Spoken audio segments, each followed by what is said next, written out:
Bentrovate anche oggi, giovedì 6 febbraio 2025. Con cosa partiamo? Intanto con i ringraziamenti a questa associazione culturale Dea Bellona di paracadutisti di Montebelluna, Claudio Durante, il presidente, e altri, che ieri hanno portato veramente delle cose meravigliose al Banco Solidale. Ringrazio anche il CRAI di Montebelluna, perché oltre a giocattoli di tutto e di più sono arrivate anche delle derrate alimentari molto importanti, perciò io questa mattina apro con questi ringraziamenti veramente importanti, perché come vi dico tutte le mattine il cibo è fondamentale e non sta arrivando poco niente da Bruxelles. Non so cosa hanno deciso di fare per questi banchi alimentari, perché ormai le cose sono veramente misurate, le persone che chiedono sono tante, devono mangiare una settimana. Io col 5 per 1000 fortunatamente, grazie a questa vostra donazione, riesco a comprare, perché non sono animali, sono famiglie che hanno diritto di mangiare bene, di mangiare sano. Tutti parlano di dieta mediterranea, è facile. Sì, andate a comprare le cose buone, vediamo poi alla fine cosa vi costa nel portafoglio, e se riuscite a prendere l'olio extravergine di oliva, la pasta quella buona integrale, il pesce buono, il formaggio buono, dite che ci diano i soldi quello che lo dice, e poi forse mangeremo anche sano. Ne parleremo questa mattina con l'assessore sociale di Silea, Francesco Biasin, che oltre a essere assessore è un caro amico della Mirella, perché ha sempre supportato anche molte iniziative, specialmente col mondo dei fragili.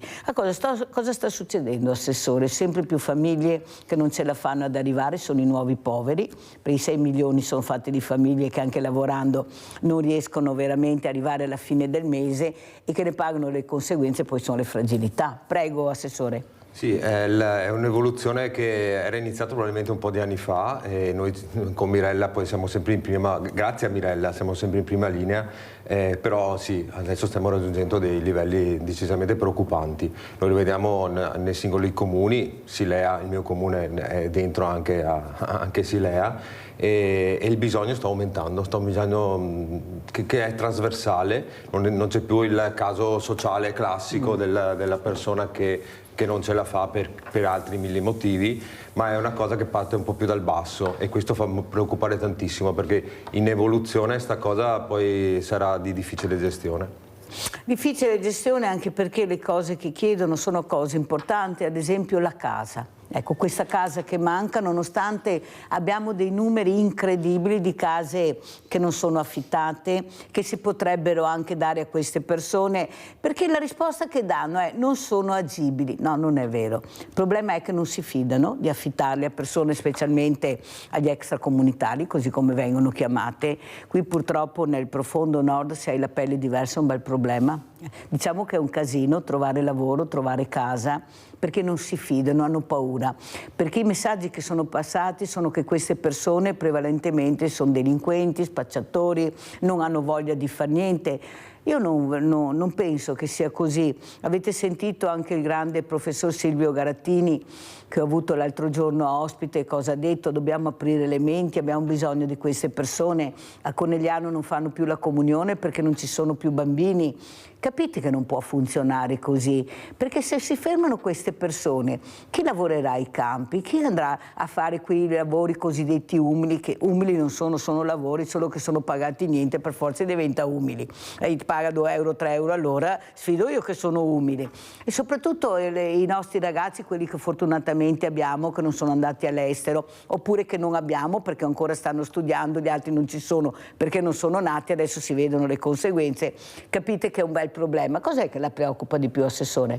Mi preoccupa, l'hai detto benissimo Mirella, passatemi il termine, sto razzismo un po' sotterraneo che fa riportare anche una certa storicità di noi veneti alla fine, perché io mi ricordo benissimo i miei nonni che sono partiti da qua e andavano in Argentina o andavano in America perché si cercava il sogno. Io credo che bisognerebbe partire un po' da questa cosa. Chi arriva qua sono persone che comunque cercano un sogno, e sono persone che, come noi all'epoca, sicuramente ci sono utili, ma non ci sono utili, anzi molte volte sono proprio essenziali, perché determinate aree l'altra Vediamo sera... anche l'articolo sul giornale, la foto proprio di questa immigrazione che parlava l'assessore Biasin, perché fa molto pensare questa nave. Andiamo a vedere le immagini, prego assessore, eccola qua, la nave famosa. Sì, questo, Sognando il Brasile, era questo. Allora, ieri sera parlavo con un referente di una fondazione, una casa di riposo,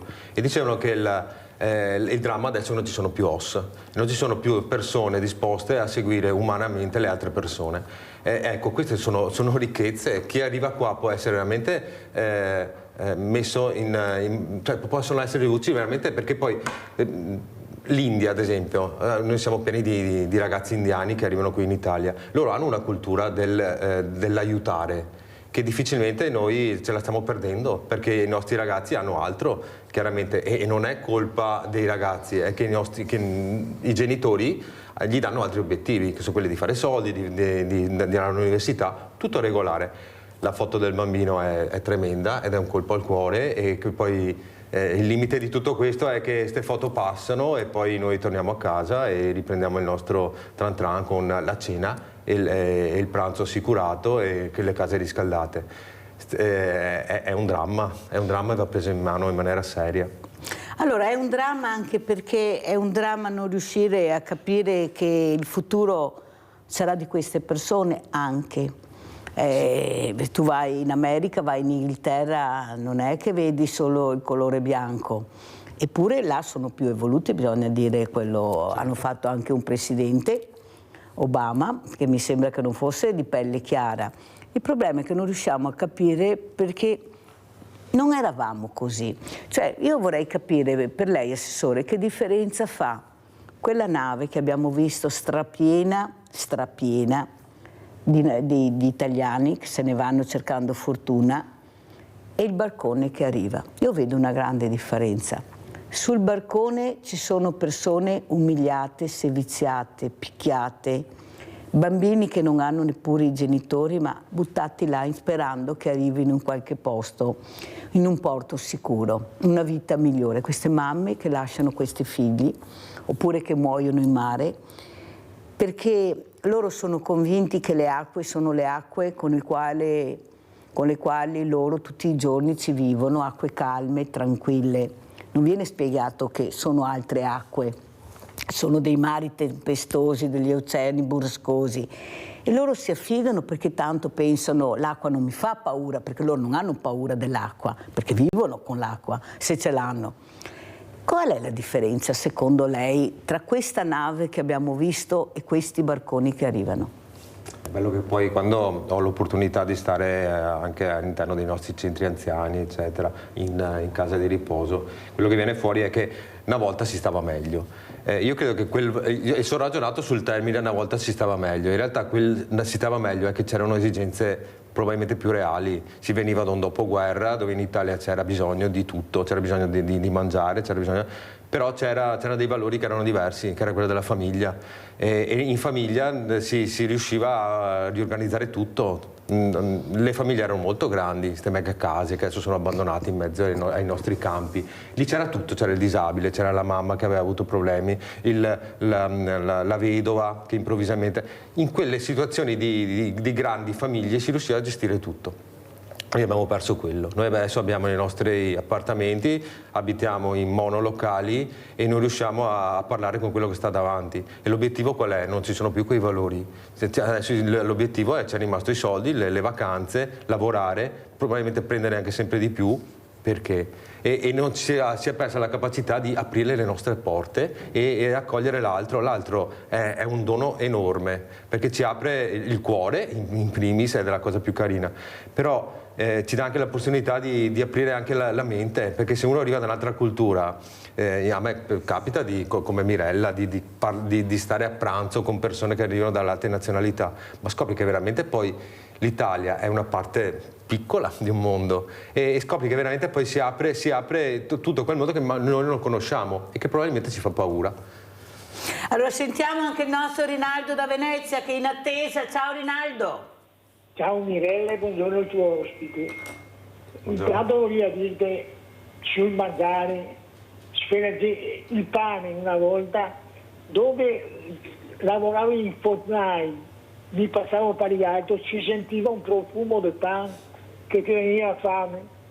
Adesso il pan non va niente, e se tira mora, non c'è cotto, chissà perché, ti dico lì perché il pan non lo cucinano, perché se lo cucina pesa manco, capito?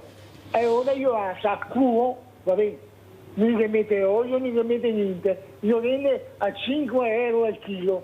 Questi sono i problemi, un povero disgraziato, cosa può comprare?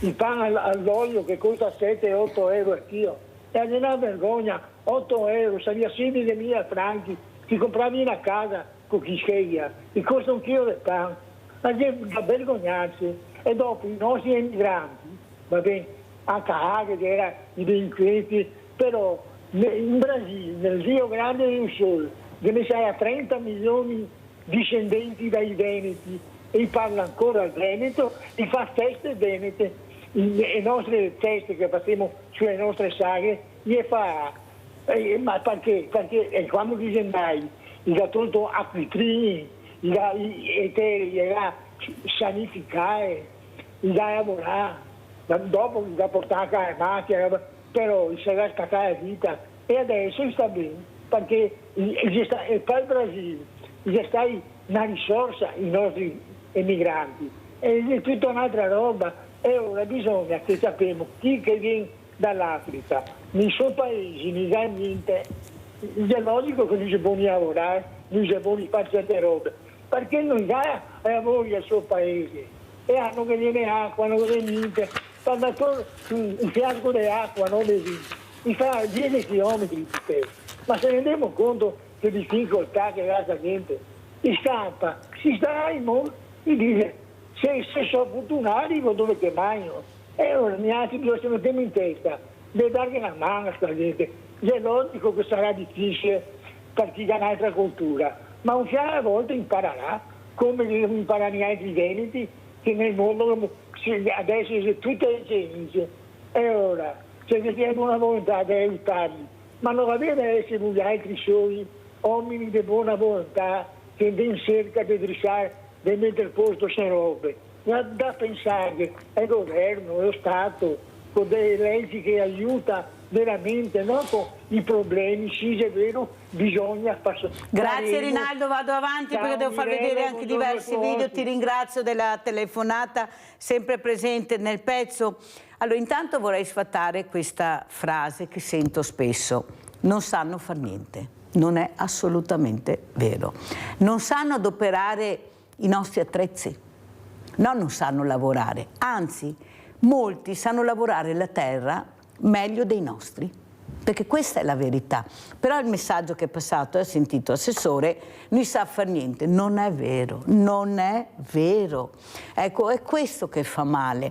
Ma perché abbiamo questa forza lavoro e non la impieghiamo? Per carità, non sanno adoperare perché non li hanno, questi strumenti molto tecnologici che invece abbiamo noi, ma si può anche imparare lavorando. Una volta si imparava lavorando, non guardando il computer o col telefonino o ascoltando, si lavorava e si imparava, o sbaglio? Certo, allora certo. Perché non impiegare? No, perché ci vuole il cartellino verde, giallo, arancione prima di avere l'ok per uscire. Ma ci rendiamo conto che se continuiamo così le aziende chiuderanno? Perché non trovano. E la formazione dov'è? Come si fa? Avete sentito? Io invito anche questi grandi sindacati che dicono, ecco, queste associazioni anche di sindacati, tutti vengono da Mirella Sveglia Veneti. Ne abbiamo impiegato 5-6, ma che numeri sono? Cioè 5-6 rispetto a quello che hai di potenziale come forza lavoro e di quello che tu riesci a far lavorare. Ma cosa c'è in politica se non si riesce a capire che questi soldi che vengono dati alle cooperative, perché non è che vengono dati a loro, è giusto anche chiarirla questa cosa, perché sembra che ognuno abbia paghetta settimanale o giornaliera. No, i soldi vanno alle cooperative. Allora c'è qualcosa che non torna. Come vede lei questa situazione che non si sblocca da parte di nessuno? Perché non è un problema che abbiamo oggi, cioè non è che si possa dare la colpa a Giorgia Meloni. Qui bisogna vedere cosa si è fatto, perché andiamo a monte, la legge Bossi-Fini, iniziamo da là, la legge Martelli, andiamo più avanti. Prego, Assessore.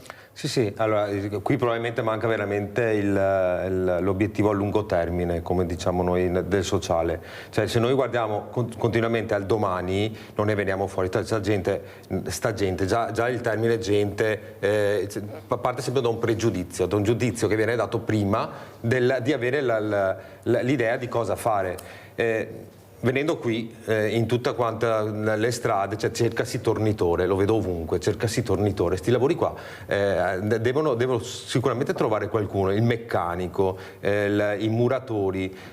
Sono lavori che tra l'altro una volta facevamo noi tranquillamente. L'idraulico, il pittore è già diverso, sì, perché magari si riesce a prendere un po' di più, però sono lavori che sono essenziali per la quotidianità nostra. Quindi la formazione di sta gente che arriva è essenziale. Prima parlavamo dell'abitare. In certi stati europei la prima cosa che danno agli immigrati eccetera è una casa, perché ti dà la dignità, ti danno un tetto dove stare e un progetto. Poi tu dopo un mese cominci a pagarmi l'affitto e tutto quanto, io ti trovo il lavoro, però la dignità di queste persone deve essere data da un tetto e da una condizione generale anche alimentare.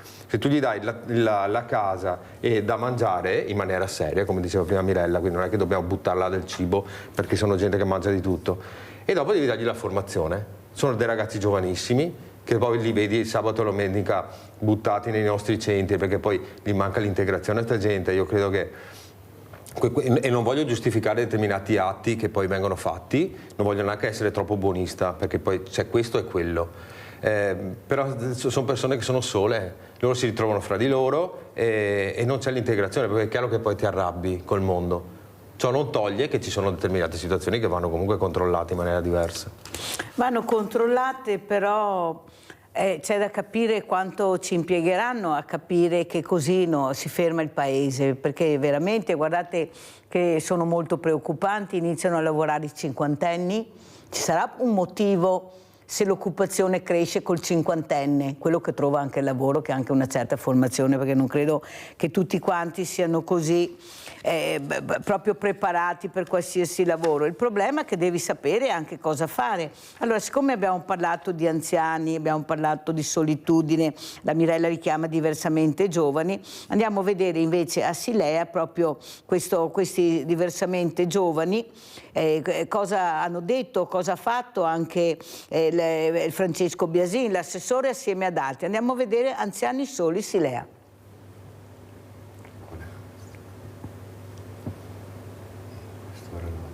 Ci sono veramente delle sacche di solitudine, di situazioni di difficoltà, non solo anziane, questo è un po' il segno dei tempi, ma anche di età intermedie, no? E che quindi necessitano assolutamente in qualche maniera di essere colte. Per colmare questo vuoto, il Comune di Silea, insieme ai servizi sociali e al coordinamento volontariato di Treviso Sud, forte dell'ottima esperienza fatta a Mogliano e Casale, ha attivato una linea telefonica gratuita che tutti i pomeriggi, indicativamente dalle 15 alle 17, offrirà sostegno e una voce amica a quanti vorranno farne richiesta.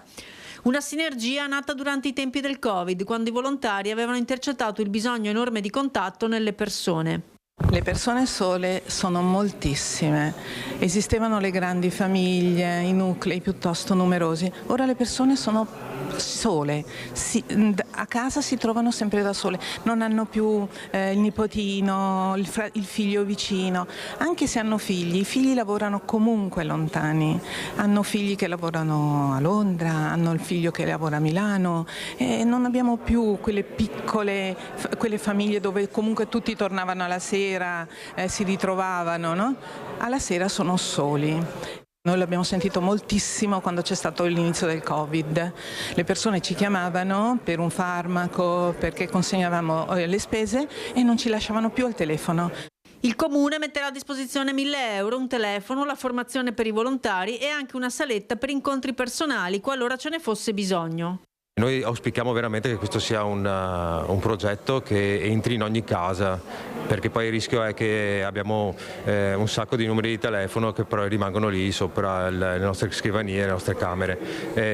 Dateci una mano anche a far passare questo numero di telefono, che non è solo questo, è un'opportunità un po' per tutti. Il rischio è che gli anziani non chiamino. l'anziano ha proprio paura di telefonare perché esprimere un disagio affettivo, un disagio di solitudine è difficile. Loro provengono da una società dove queste cose non si dicevano, non si facevano. Ma cosa dici? Ecco, esprimono un bisogno materiale. Ho bisogno del farmaco, ho bisogno del pane, ho bisogno del latte, ma ho bisogno di parlare è molto molto difficile. E come si accolgono queste persone lo spiega la signora Edda, una delle volontarie che risponderà al 376 23 80 907.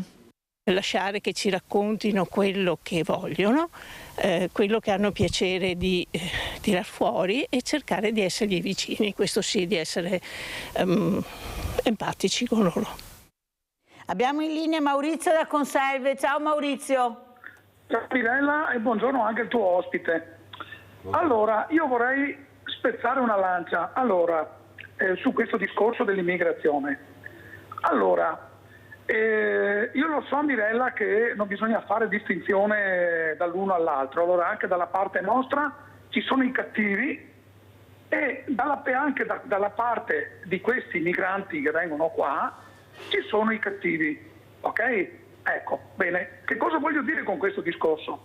Voglio dire che per carità, ci sarà anche quello che ha voglia di lavorare su 1000, cioè almeno 1 su 1000 ce ne sarà uno che ha voglia di lavorare, perché mi pare di sentire ogni giorno, non c'è un giorno, sia sul giornale che sui vari TG televisivi, di sentire un migrante che spacca la testa al macchinista, cioè a me non mi sembra che queste persone... Mirella, io mi faccio questo concetto, non mi sembra che queste persone abbiano voglia di lavorare quando spaccano la testa a un poliziotto, aggrediscono la gente, vanno alla stazione a rubare o a borseggiare. Cioè, a me mi pare di vedere tutto il contrario di tutto.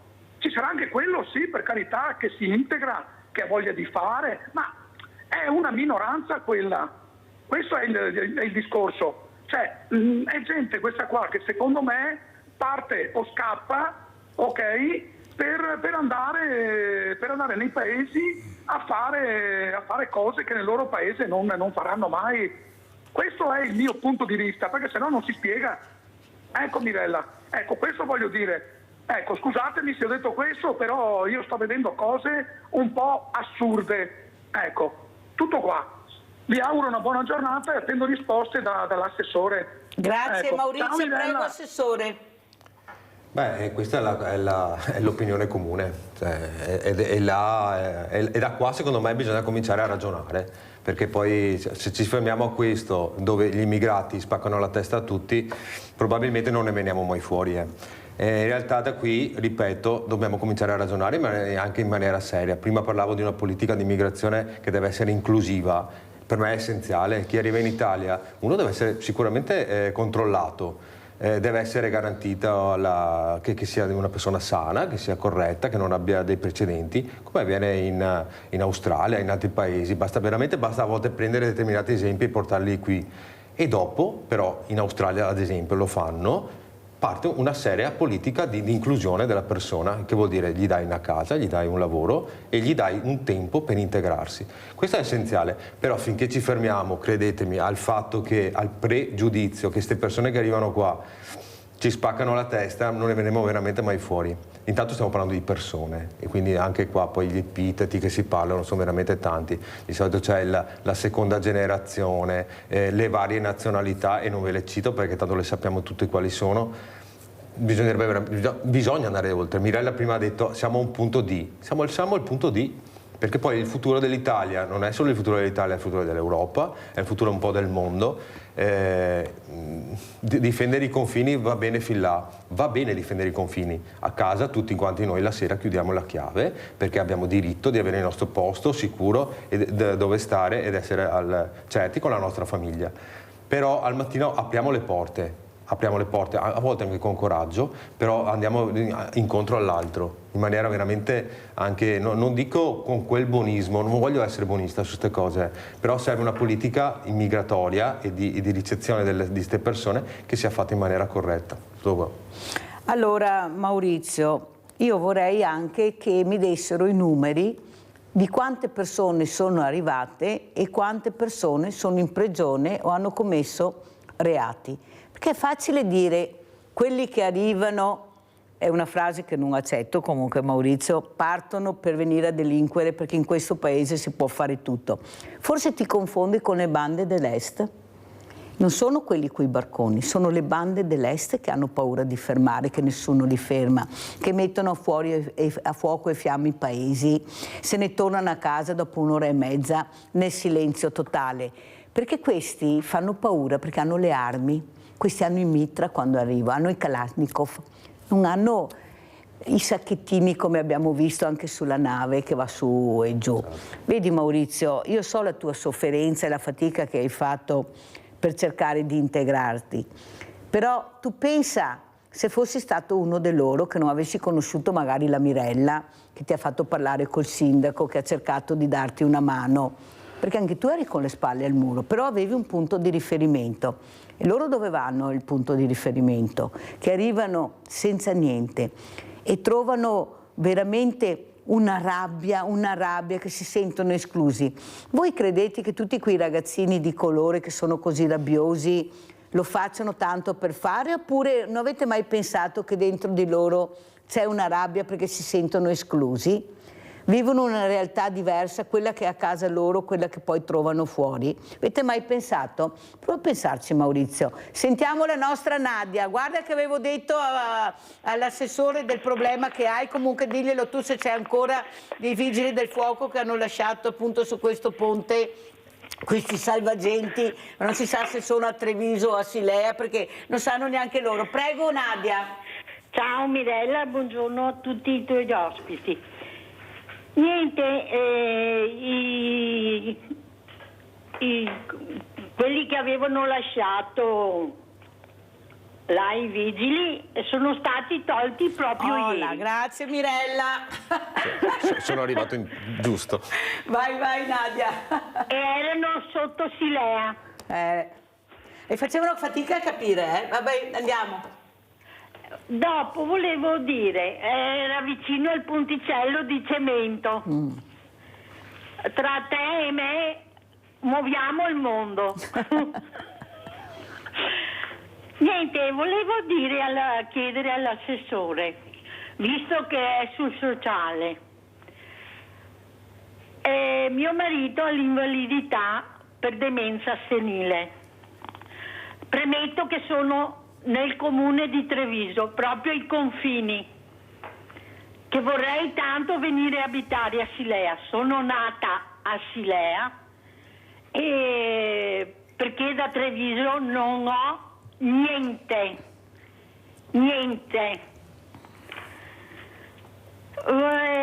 Appunto adesso la mia dottoressa mi aveva detto di venire all'assessore dei servizi sociali, ma ho detto dottoressa io sono sotto Treviso, bisogna che mi rivolga al comune di Treviso.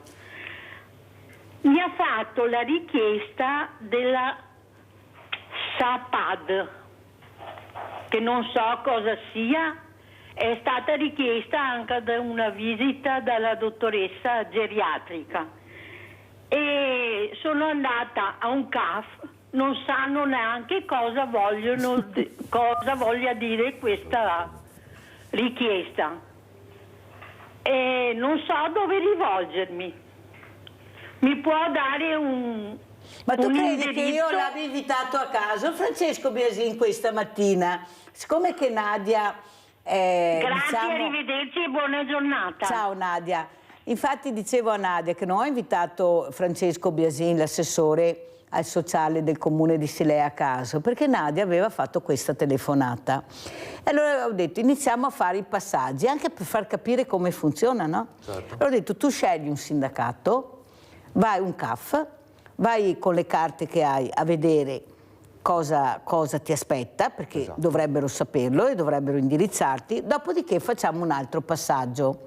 Ma sono sotto il comune di Treviso, non ti preoccupare Nadia, e oggi invece facciamo il secondo passaggio, non solo per Nadia, ma per tutte quelle persone che non possono girare a vuoto, anche perché è fatica girare, perché hanno anche certe patologie, hanno problemi, e perciò io penso che sia utile capire che dobbiamo smetterla di mandare le persone da un posto all'altro, dove questo medico di famiglia, oltre a dare questo indirizzo a Nadia, a fare questa richiesta, dovrebbe anche sapere a chi rivolgersi, penso io, assessore. Spieghi come funziona e Nadia dovrai, o non so, fare un appuntamento con l'assessore Biasin, anche se sei di Treviso non c'entra, lui ti accompagnerà perché me l'ha promesso, a fare queste maledette carte. Prego, certo. Assessore. Beh, intanto confermo, signora Nadia, cioè, non so se Mirella ha già un numero o un contatto, sì. Ci sentiamo a breve.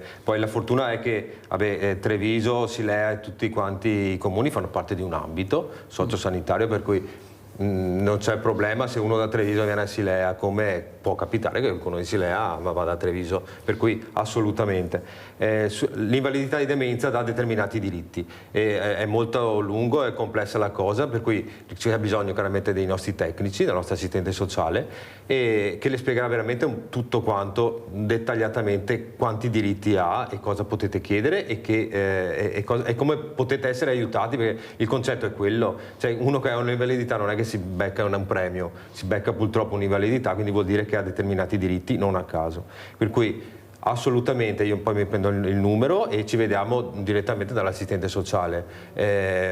Poi la cosa è un po' difficoltosa, e giustamente l'ha detto Mirella, è che queste cose qua dovrebbero partire un po' dal medico. Io capisco che i medici sono assolutamente oberati, noi avevamo un medico andato in pensione, arrivava a 1800 pazienti, cioè dici come caspita faccio a seguirli tutti, quindi è chiaro che lì, però il medico dovrebbe anche riuscire a dare, se non altro, un minimo di aggancio, perché poi abbiamo situazioni sociali di signori anziani che hanno veramente bisogno di capire cosa fare quando sono fuori dalla porta, mi trovo il marito che c'ha pure sta roba, cosa posso fare? Per cui, signora, assolutamente, ma lo dico anche proprio come ambito sociosanitario, mi sento veramente di prendermi questa responsabilità.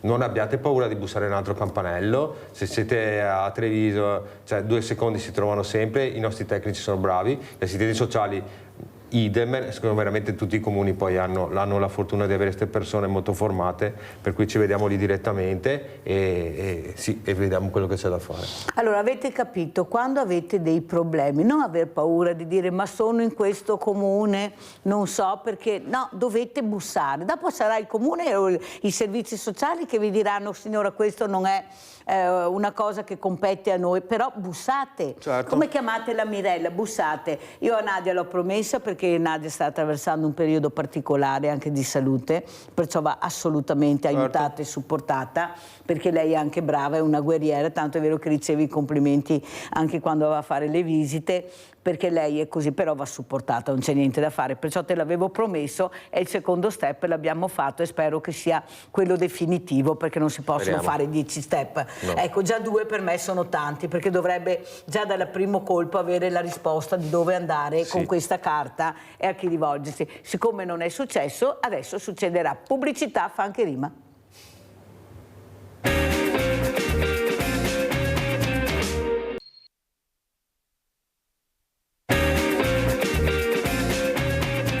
Abbiamo in linea Lorenza. Ciao Lorenza. Ciao Mirella, ascolta, io ieri ho ricevuto una vostra telefonata a 8:45. Ero io. Ma purtroppo Ciao Mirella, ciao. Ascolta una cosa, io ieri avevo ricevuto una vostra telefonata prima delle 9, ma purtroppo mi trovavo all'ospedale perché dovrò affrontare un altro intervento, tanto per cambiare. L'assessore parlava appunto della solitudine, della famiglia, chiaramente sì, siamo allo sfascio, diciamo le cose come stanno Mirella, perché io sono una persona molto diretta, ho 73 anni, però sono acciaccata da tutte le parti con 7 interventi subiti, per cui mi chiedevo qui nel Veneziano, nel Mestrino, se c'erano qualche associazione, perché io ho provato a girare, ma sono tutti a pagamento, io non ho una pensione mega galattica, devo fare i conti per la fine del mese, altrimenti sforo, cioè non è che sono ricca, ecco. Ho lavorato 42 anni, ho i miei contributi, ma sono bassi purtroppo. e chiaramente mi chiedevo se, a parte le associazioni che sono nate tutte a pagamento perché lì va bene le persone di una certa età, chiaramente che hanno possibilità, perché le rette sono 80 euro ogni mese e non è poco, ecco, sono 1.300 euro di pensione. Oltretutto io devo fare anche le visite di controllo, dovrò affrontare un altro intervento, per cui chiaramente mi trovo in difficoltà, mi trovo da sola, mio figlio sta lontano, ha grossi problemi anche lui, per cui io cerco di arrangiarmi come posso. E mi chiedevo se c'era del volontariato per queste signore che hanno problematiche chiaramente che riguardano fisicamente, no? Mentalmente c'ho ancora la testa, però diciamo fisicamente non è che anche quando sto male devo uscire per farmi la spesa, per cui insomma e questa è la difficoltà, cioè a parte i vicini di casa che sto in un contesto che se uno muore si accorgono dopo un mese, insomma, ecco, questa è la faccenda che è molto triste, è molto triste. Allora Lorenza, ero io che ti chiamavo ieri mattina, che come avevo promesso, e proprio per cercare di farti capire che non sei da sola, che puoi essere aiutata. Allora, prima risponde l'assessore, poi risponde anche Lorenza, cosa deve fare, a chi si deve rivolgere, anche se è a Venezia, provincia di Venezia, Mestre, Venezia, sono due comuni, ma sempre quello. Certo. Visto che tutti si riempiono la bocca con queste associazioni, anche che vengono qua, enormi, che hanno tutto e di più, e Lorenza chiama Sveglia Venezia e dice: ma mia, chi vuoi rivolgere per non pagare schei? Perché insomma non ho i soldi da poter pagare. Assessore. Sì, allora la signora Lorenza deve essere aiutata ed è là il principio. Adesso non lo so, che il comune di residenza... Mestre Venezia. Mestre Venezia, per cui non so neanche l'iter, però deve assolutamente suonare il campanello del comune, si deve presentare, probabilmente l'ha già fatto, però tante volte bisogna insistere ed è qua un po' il problema, e dopo ci sono una serie di aiuti reali. Il comune di Mestre ha determinate associazioni che sicuramente devono, ma il discorso del devono, io lo sottolineerei, devono dare una mano, perché sono così, e dopo si va un po' a definire il bisogno suo e si va in base a quello che ha bisogno, si va a decidere cosa fare. Ci sono anche dei contributi esterni, ci sono delle... che io parlo chiaramente dal comune di qua del Trevigiano, però so che il Mestre in realtà lavora molto bene e hanno determinate associazioni che sicuramente possono dare una mano.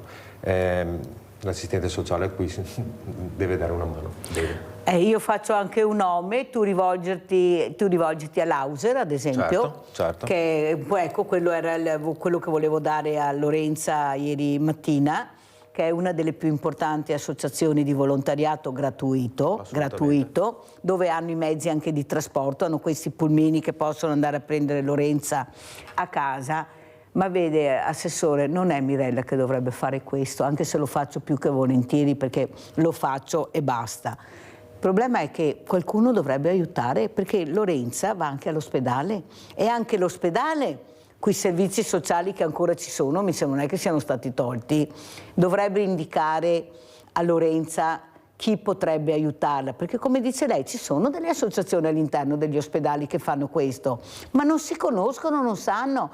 Non è che magari, ecco, dovrei anche dirlo ai direttori generali, un bel cartello magari messo all'ingresso degli ospedali con le associazioni non sarebbe male, ecco, perché infatti siccome non ce l'ha nessuno, l'ho chiesto anche alle farmacie, ad esempio, che le farmacie abbiano l'elenco delle associazioni di volontariato, in maniera che quando arriva questa persona che ha bisogno, magari possono dare questo elenco specificato, in maniera che questa persona, come chiama Sveglia Veneti la Mirella, chiama anche l'associazione che ha bisogno. Ma perché non si fa? Ma perché dobbiamo continuare a insistere? Vai su internet, vai su Google, ecco, no, perché noi abbiamo queste persone che non riescono a gestire questi nuovi strumenti, non riescono perché non gliel'hanno insegnato. Assessore Biasin, anche qua, quando lei siederà questi grandi tavoloni che non si riesce mai a capire dopo come vanno a finire, cosa portano a casa, se la fanno e se la godono, dice la Mirella, perché è anche vero, perché i risultati risultati sono questi, no, sono questi i risultati,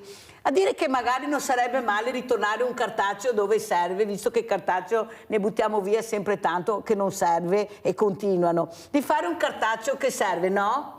Magari anche negli ipermercati, nei negozi, avere questi elenchi.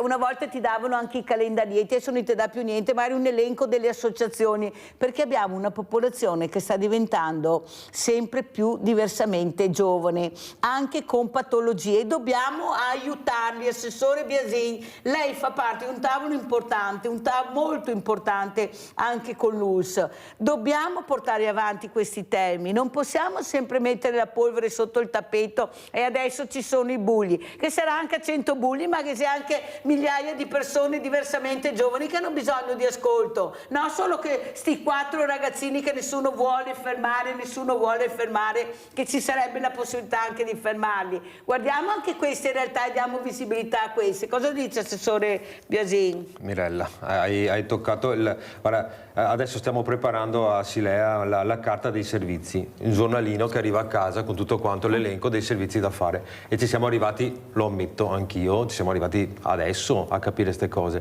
perché poi partono 2 milioni di iniziative, telefono amico, avete visto prima, c'è la Caritas, e Mestre uguale, per cui ritornando al discorso prima della signora, anche lì hanno 2 milioni di cose, però poi a casa magari uno veramente non arriva a capire queste cose, che poi la necessità parte in base al bisogno che hai, cioè non è detto che appena uno torna dall'ospedale ha determinate necessità, perché e lì veramente poi si apre un mondo che non conoscevi, per cui avere il foglietto che tu sei a cena e dopo cena te lo guardi e dici ah ok, ho bisogno di qualcuno che venga a trovarmi il pomeriggio, chiamo l'Auser, noi abbiamo Polaris, abbiamo il centro anziani di Cendon, la LILT magari, la LILT, in quel caso la LILT, anche perché sono, tra l'altro la cosa curiosa, e so che qui scateno Mirella, è che tante associazioni hanno anche dei finanziamenti e non ne hanno pochi, per cui sì, utilizzare bene determinati finanziamenti magari è anche utile. Anche sì, anche sì. Allora andiamo a vedere invece un'idea che è venuta, le associazioni abbracciano le associazioni, ecco, sono anche queste mamme, questi papà che hanno perso i loro figli, di creare un qualcosa di importante, questa comunicazione, questa informazione per salvare le vite. Andiamo a vedere cosa ha portato ieri questa imprenditrice, per far capire che veramente qui a Treviso, nel Veneto, abbiamo degli imprenditori molto aperti, abbiamo degli imprenditori anche con una visione molto ampia, e guardate, non so chi non l'ha visto, lo faccio vedere anche oggi, perché faremo un'iniziativa anche con il comune di Silea e Treviso proprio sulla sicurezza stradale con l'Associazione Italiana Familiari Vittime della Strada. Guardate cosa ha fatto questa azienda, andiamo a vedere, eccolo qua.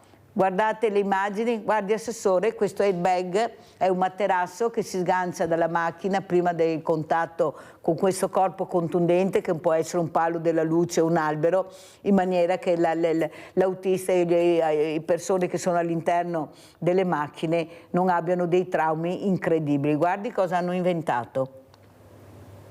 Cosa ne pensa? Eccezionale. Tra l'altro è un'idea semplice e che salva la vita. E su salvare la vita dopo, sì, ne abbiamo parlato anche prima con Mirella extra trasmissione, sì, sono cose che vanno assolutamente portate avanti. Questa è un'idea molto semplice ma è molto molto utile. È già passato in regione, non l'avevo mai vista, è già passata in regione, è già stata omologata, perciò tutte adesso la presenteranno anche in altre realtà, però noi saremo anche dei primi a presentare questo nuovo strumento che salva le vite, e se non le salva veramente le mette in condizione di non farsi tanto male, perché sono fondamentali. Io non riesco a capire. Guardate anche proprio l'imprenditore che pensa a questa donna, anche con la sua famiglia, questa giovane donna imprenditrice, che pensa anche al futuro, anche dei suoi figli, alla comunità, il benessere. Questi sono da premiare, da supportare, o sbaglio? Certo, anche perché poi si pensa sempre che determinate aziende lo facciano per il profitto, in realtà qua vai a salvare delle vite, e quindi è chiaro che questa idea tra l'altro è molto semplice, molto reale, molto concreta e quindi realizzabile. È una grande idea. E noi la presenteremo il 13 di aprile, ho parlato ieri con questa imprenditrice che veramente, devo dire, con Angela Pedol, proprio di questa lungimiranza che hanno avuto, perché noi nel DNA abbiamo questo che è la creatività. Noi riusciamo a fare cose impossibili se ci lasciano lavorare, come diceva anche ieri Angela, la burocrazia, però se ci credi e continui, però ci vuole sempre il supporto della politica, se no non vai da nessuna parte, e sembra che Angela Predol ci sia riuscita, perché lei è questa impresa, questa ditta che ha importantissima, ecco, salverà delle vite. Perciò io penso che il 13 aprile quale sarà il sindaco che dirà di no a presentare un progetto del genere alla comunità? Abbiamo gli spazi, abbiamo tutto, andiamo avanti. Allora andiamo avanti anche con un altro servizio, visto che parlavamo appunto di questi bulletti, andiamo a vedere anche cosa dice Francesco Biasi in merito a quelle così chiamate baby gang, che io nome proprio non lo sopporto, non sono né gang né baby, sono dei ragazzini che si sono bevuti il cervello molte volte con la droga. Andiamo a sentire. Parlare ancora una volta di ragazzini poi di 15 anni che sono incontrollabili e non gestibili e che commettono un sacco di casini, anche seri, a noi fa male. Ragazzini di 15 ma anche 12, 13 anni coinvolti in fatti di cronaca violenti che impongono riflessioni, non giudizi.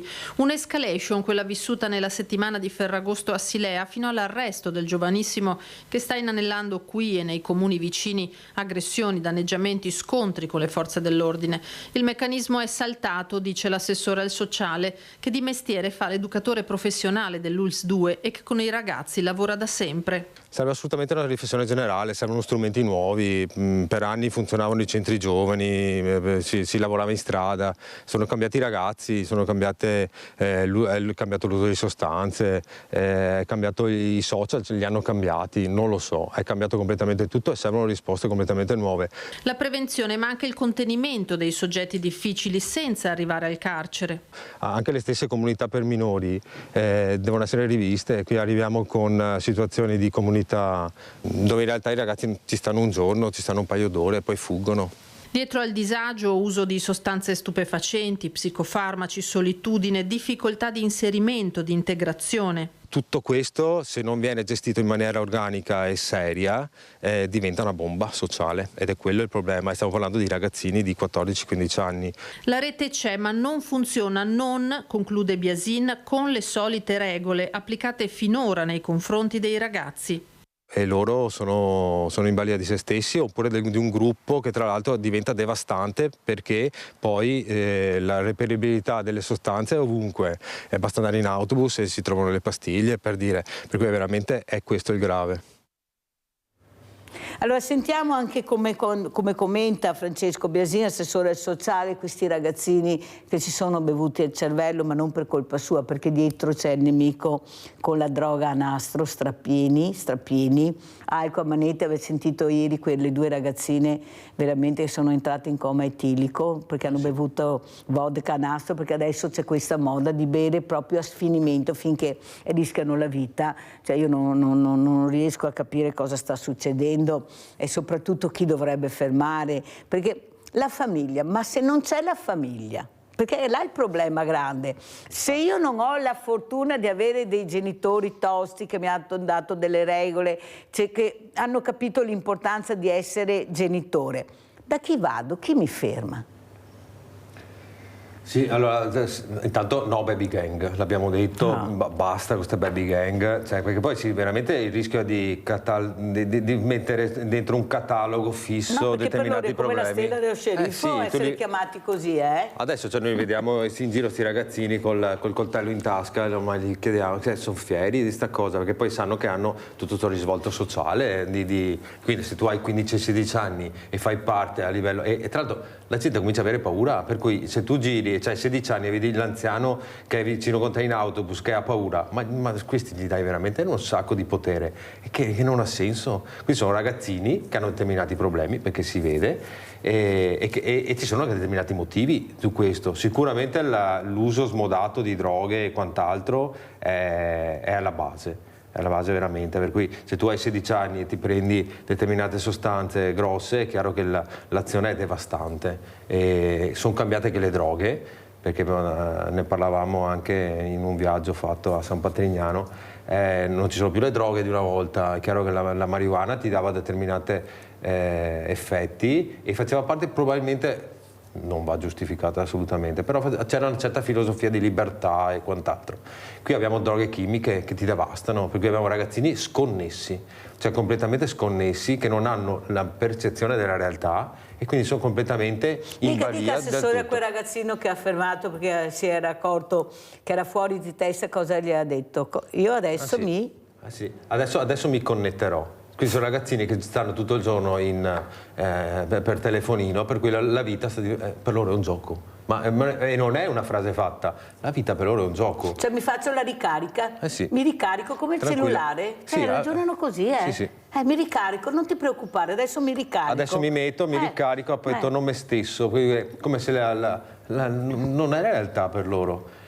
La colpa, allora sicuramente le famiglie hanno bisogno di strumenti nuovi, perché è chiaro che queste famiglie, che poi famiglie vuol dire essere in due, qua torniamo all'origine del male che dicevamo prima, quindi una volta queste grandi famiglie ti davano l'opportunità veramente di avere lo zio, i nonni, queste situazioni, andavi a casa da scuola, trovavi qualcuno che ti faceva da mangiare, la nonna che ti voleva un bene da matti, frittelle a Carnevale, Natale. Non ci sono più queste cose, adesso c'è la mamma e il papà che partono al mattino e tornano alle 6 di sera, distrutti, stanchi, e questa è la cosa più normale, perché poi abbiamo tutt'altro, chiaramente, e i ragazzini sono da soli completamente e il gruppo fa il resto, per cui è chiaro che trovando le disponibilità del resto, alcol, droghe e quant'altro, non sono più controllabili.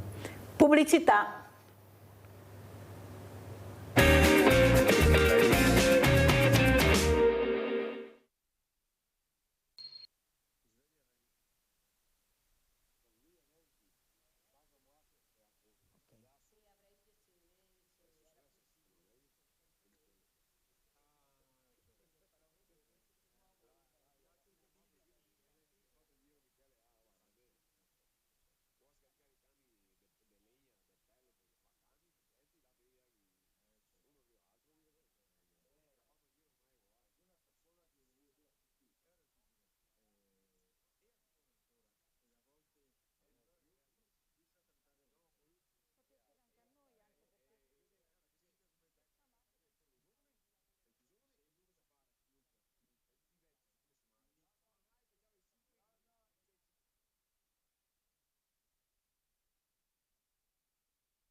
Allora, un ospite graditissima soprattutto, che è Simona Cardarelli, Presidente Croce Rossa di Treviso. Grazie veramente Presidente di essere qui, mi fa veramente piacere perché per me è importante. Voi sapete quanto io ho cercato proprio di collaborare con la Croce Rossa, perché credo fondamentalmente in questo organo fondamentale che se non ci fosse dovremmo inventarlo, penso sia d'accordo anche l'assessore Biasin, per quello che fanno in silenzio, le vite che salvano, questo come alzi il telefono loro arrivano, rischiando anche la vita molte volte per salvarne altre. Allora Presidente, cosa ci racconta? Grazie. Intanto grazie a voi e buongiorno a tutti.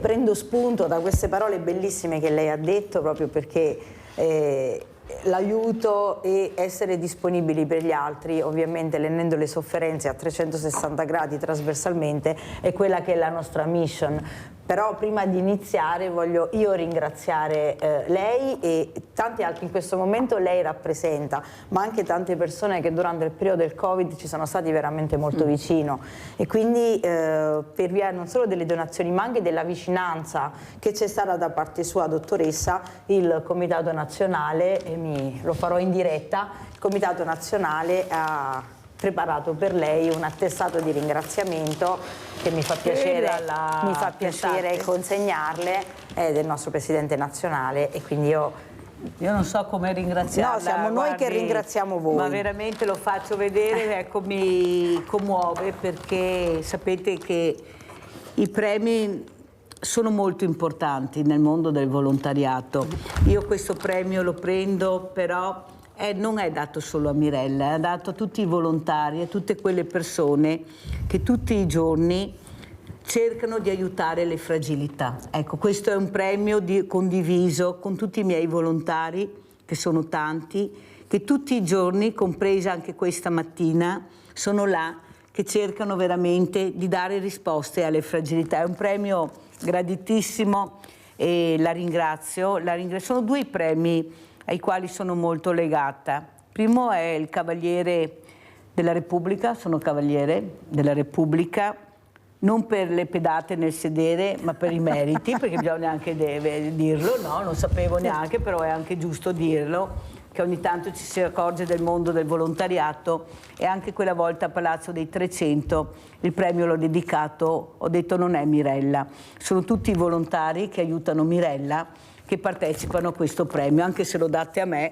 Infatti non si poteva parlare, mi ricordo, mi ho chiesto a Sua Eccellenza il prefetto che mi lasciasse parlare perché volevo subito condividere quel premio, e in effetti è un premio che mi fa veramente piacere. La ringrazio, Presidente, a nome di tutti i miei volontari per questo importante riconoscimento a livello nazionale. Cosa è che la preoccupa di più, Presidente, in questi momenti terribili, tanti morti, soprattutto anche tante disgrazie avvenute anche per la superficialità con la quale si esce di casa la mattina, ognuno si fa le proprie regole, e soprattutto queste malattie, c'è tanta roba che noi dobbiamo conoscere. Prego, Presidente. Credo che lei abbia toccato in una frase, in 2 secondi, tante realtà. Darle una risposta precisa su una probabilmente non sarei in grado, e sarei falsa se tentassi di dare una risposta che fosse esaustiva. In effetti tra i morti, le pandemie, le malattie, una società che sempre più spesso ci fa uscire anche con l'ambulanza semplicemente per le risse, quindi non malattie per cui andiamo a recuperare, ci fa vedere una società che comunque ha qualche criticità. È chiaro che qui non si sta ad avere una bacchetta magica per poter risolvere o avere una soluzione per tutto. Però la parola fondamentale che Croce Rossa nella sua mission utilizza è proprio la sensibilizzazione non finalizzata a se stessa, ma bensì formazione. Sia per quanto riguarda appunto la sicurezza stradale, come diceva, si esce di casa e non si sa bene, sia per quello che riguarda una formazione diretta anche a una comunicazione giovane. Croce Rossa in 160 anni, che abbiamo festeggiato l'anno scorso, 1864, il doppio compleanno, 160 anni di Croce Rossa e la Federazione e 160 anni del depositari del diritto di Ginevra, delle convenzioni di Ginevra. E nella mission è chiaro che nel corso degli anni Croce Rossa non poteva rimanere ferma a una formazione arcaica, ma soprattutto nel sociale, soprattutto per quello che riguarda i giovani, soprattutto per quello che riguarda la sicurezza, ha messo in campo una serie di attività formative su molti livelli, sia da un punto di vista proprio sensibilizzazione scolastica, facendo accordi con le scuole, con il MIUR, con il provvedito agli studi, sia da un punto di vista proprio di educazione civica, se vogliamo chiamarla, il diritto internazionale umanitario nella sua divulgazione, mai attuale come in questo momento, ma non solo a livello di sensibilizzazione e di formazione nelle scuole, ma anche proprio sulla società. I nostri volontari non escono allo sbaraglio. Quello che contraddistingue la nostra associazione è che per ogni singolo spillo che si muove c'è una formazione a monte, il volontario è qualificato per fare, e nell'ambito sociale ovviamente c'è un mondo che si apre già prima del Covid, ma dopo il Covid ci ha presentato delle realtà molto molto critiche, le cosiddette nuove povertà, nuove vulnerabilità. Pur avendo contratti di lavoro regolari non si riesce ad arrivare,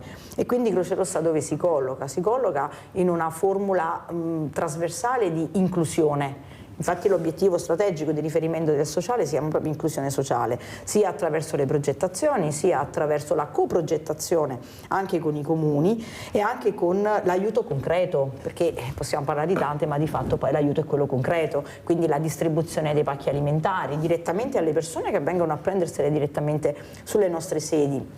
non solo su Treviso, ma il comitato comprende 9 sedi periferiche, serviamo 72 comuni, quindi capirà che abbiamo 72 comuni. Abbiamo una grossa fetta che per fortuna un po' grazie anche al vostro lavoro di donazione riusciamo a coprire, grazie anche al supporto dei supermercati sulle raccolte alimentari che i nostri volontari riescono a raccogliere per poter donare, però è chiaro che non si può, nessuno va via senza mangiare se ha fame, ci mancherebbe. Noi ci fondiamo su 7 principi e non è casuale che il nostro primo principio sia l'umanità.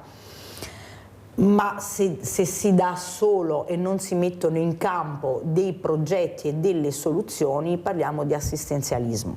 L'obiettivo è quello di qualunque tipo di bisogno venga raccolto, è necessario anche trovare una soluzione affinché non abbia più bisogno di noi, e quindi da qui parte dalla distribuzione viveri, al supporto direttamente alle famiglie, i farmaci a chi non si può muovere da casa, lo sportello sociale che è proprio la raccolta di bisogni. Allora, prima ha chiamato la Lorenza Toso dal comune di Venezia, Mestre Venezia, la quale ha problemi di salute e deve fare anche degli interventi importanti, e dice: ma io a chi devo rivolgermi per essere aiutata? Io non ho la possibilità di pagare, Mirella, e non conosco nessuno, sono tutti a pagamento. No, ho detto io, Lorenza, non è così.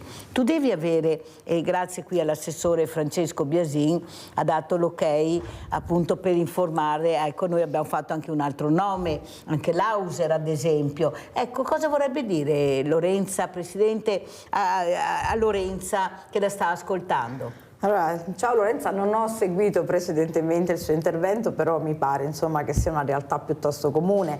È chiaro che Croce Rossa non può sopperire alle cure sanitarie perché siamo laici, non siamo medici, siamo formati per prestare soccorso in ausilio. È chiaro che il bisogno che la Lorenza può essere raccolto, e attraverso quelli che sono anche Venezia, il comitato di Venezia è un comitato molto grande, il presidente è anche molto aperto a tutta quella che è la mission relativa al sociale, che la Lorenza magari con il suo bisogno possa interagire, in questo caso il comitato di Venezia, perché territorialmente siamo competenti. Che abbiamo anche avuto ospite. Sì. Che salutiamo. Assolutamente, ciao Marco. Ecco. E magari si può trovare una soluzione proprio attraverso lo sportello di ascolto, la raccolta del bisogno, come meglio si può cercare di canalizzare l'aiuto. Insomma, io non posso fornire l'assistenza sanitaria di cui ha bisogno per un intervento. Ma anche il trasporto, anche per i medicinali ad esempio, e questo si può fare. Vedi Lorenza che questa mattina cerco anche di darti risposta ai tuoi bisogni, perché bisogna supportare, come ha detto la Presidente. Allora Assessore, come vuole salutare, perché lei poi se ne andrà, perché voleva salutare e ringraziare anche lei, la Presidente della Croce Rossa di Treviso, Simona Cardarelli. Prego Assessore. Intanto sì, sono onorato di essere qui con voi. Qui stiamo parlando del 22 agosto 1864, un'associazione storica presente in tutte anche le foto storiche di una volta, che tu guardi anche le foto delle guerre. Sì, la Croce Rossa c'è, e quindi vi ringrazio anch'io, e spero non sia il solito ringraziamento di circostanza, ma veramente vi ringraziamo, perché poi quando arrivate le situazioni non sono le più semplici, le sappiamo, e quello che diceva prima Presidente sulla formazione lo condivido in pieno, perché la formazione è il futuro e si dà anche la possibilità ai giovani di credere qualcosa. I giovani hanno bisogno di avere qualcuno, tipo l'associazione qui presente, che gli dia degli strumenti anche futuristici, reali, e anche con un impegno molto all'avanguardia, se no non ci credono, e hanno ragione. Le cose buttate là non funzionano fin là. Quindi massima disponibilità chiaramente dal nostro comune. Vi saluto ringraziando Mirella, permettetemi che poi ogni volta è tornare un po' a trovare un'amica, per cui la ringrazio tantissimo, e ringrazio sto colore rosso che è un po' il colore che ci aiuta sempre, che sia da Mirella alla Croce Rossa. Allora guardiamo, prima di salutare l'assessore Biasin, perché il 13 aprile si spera che i sindaci ci diano l'ok, tutta la restera, perciò da Treviso a Silea noi presenteremo, vediamo appunto questo airbag, questo nuovo airbag. Guardi cosa ha inventato una ditta veneta, Presidente, guardi questo airbag, guardi che si apre, guardi come un materasso. va a cozzare contro questo corpo contundente salvando la vita, perché la macchina non ha problemi. Guardate, ecco, questo è nuovissimo, è stato approvato già dalla Regione, è stato omologato e noi lo presenteremo proprio il 13 di aprile nei comuni di Treviso e Silea, se tutto andrà bene, e spero tanto che ci sia anche lei, Presidente, con la Croce Rossa. Accogliamo l'invito, ecco, molto perché volentieri. è un momento veramente particolare, anche per dare veramente visibilità a questa ditta, a questa donna che è una sua famiglia, che ringrazio tantissimo di aver capito l'importanza della sicurezza, puntare sulla sicurezza. Perciò veramente la ringrazio. Adesso salutiamo l'assessore Francesco Biasin, ma andiamo a vedere questo video della Croce Rossa.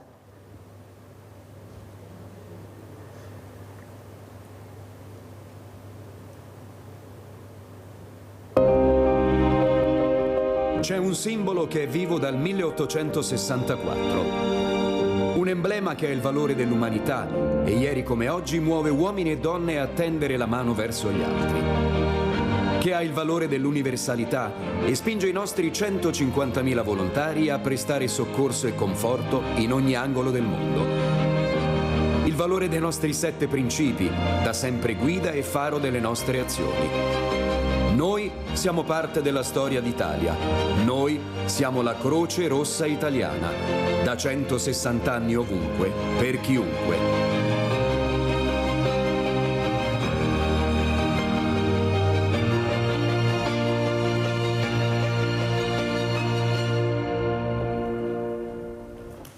Allora, Presidente, l'importanza di conoscere e di capire, le hai dato dei numeri importanti, sono date, ormai sono 2 settimane che io dico la storia va ricordata, e la vostra storia è importante, è una storia che ha salvato, come ripeto, tantissime vite, sono sempre nel pezzo. Noi siamo a letto e sentiamo queste sirene che partono, che stanno portando veramente, stanno cercando di salvare questa vita.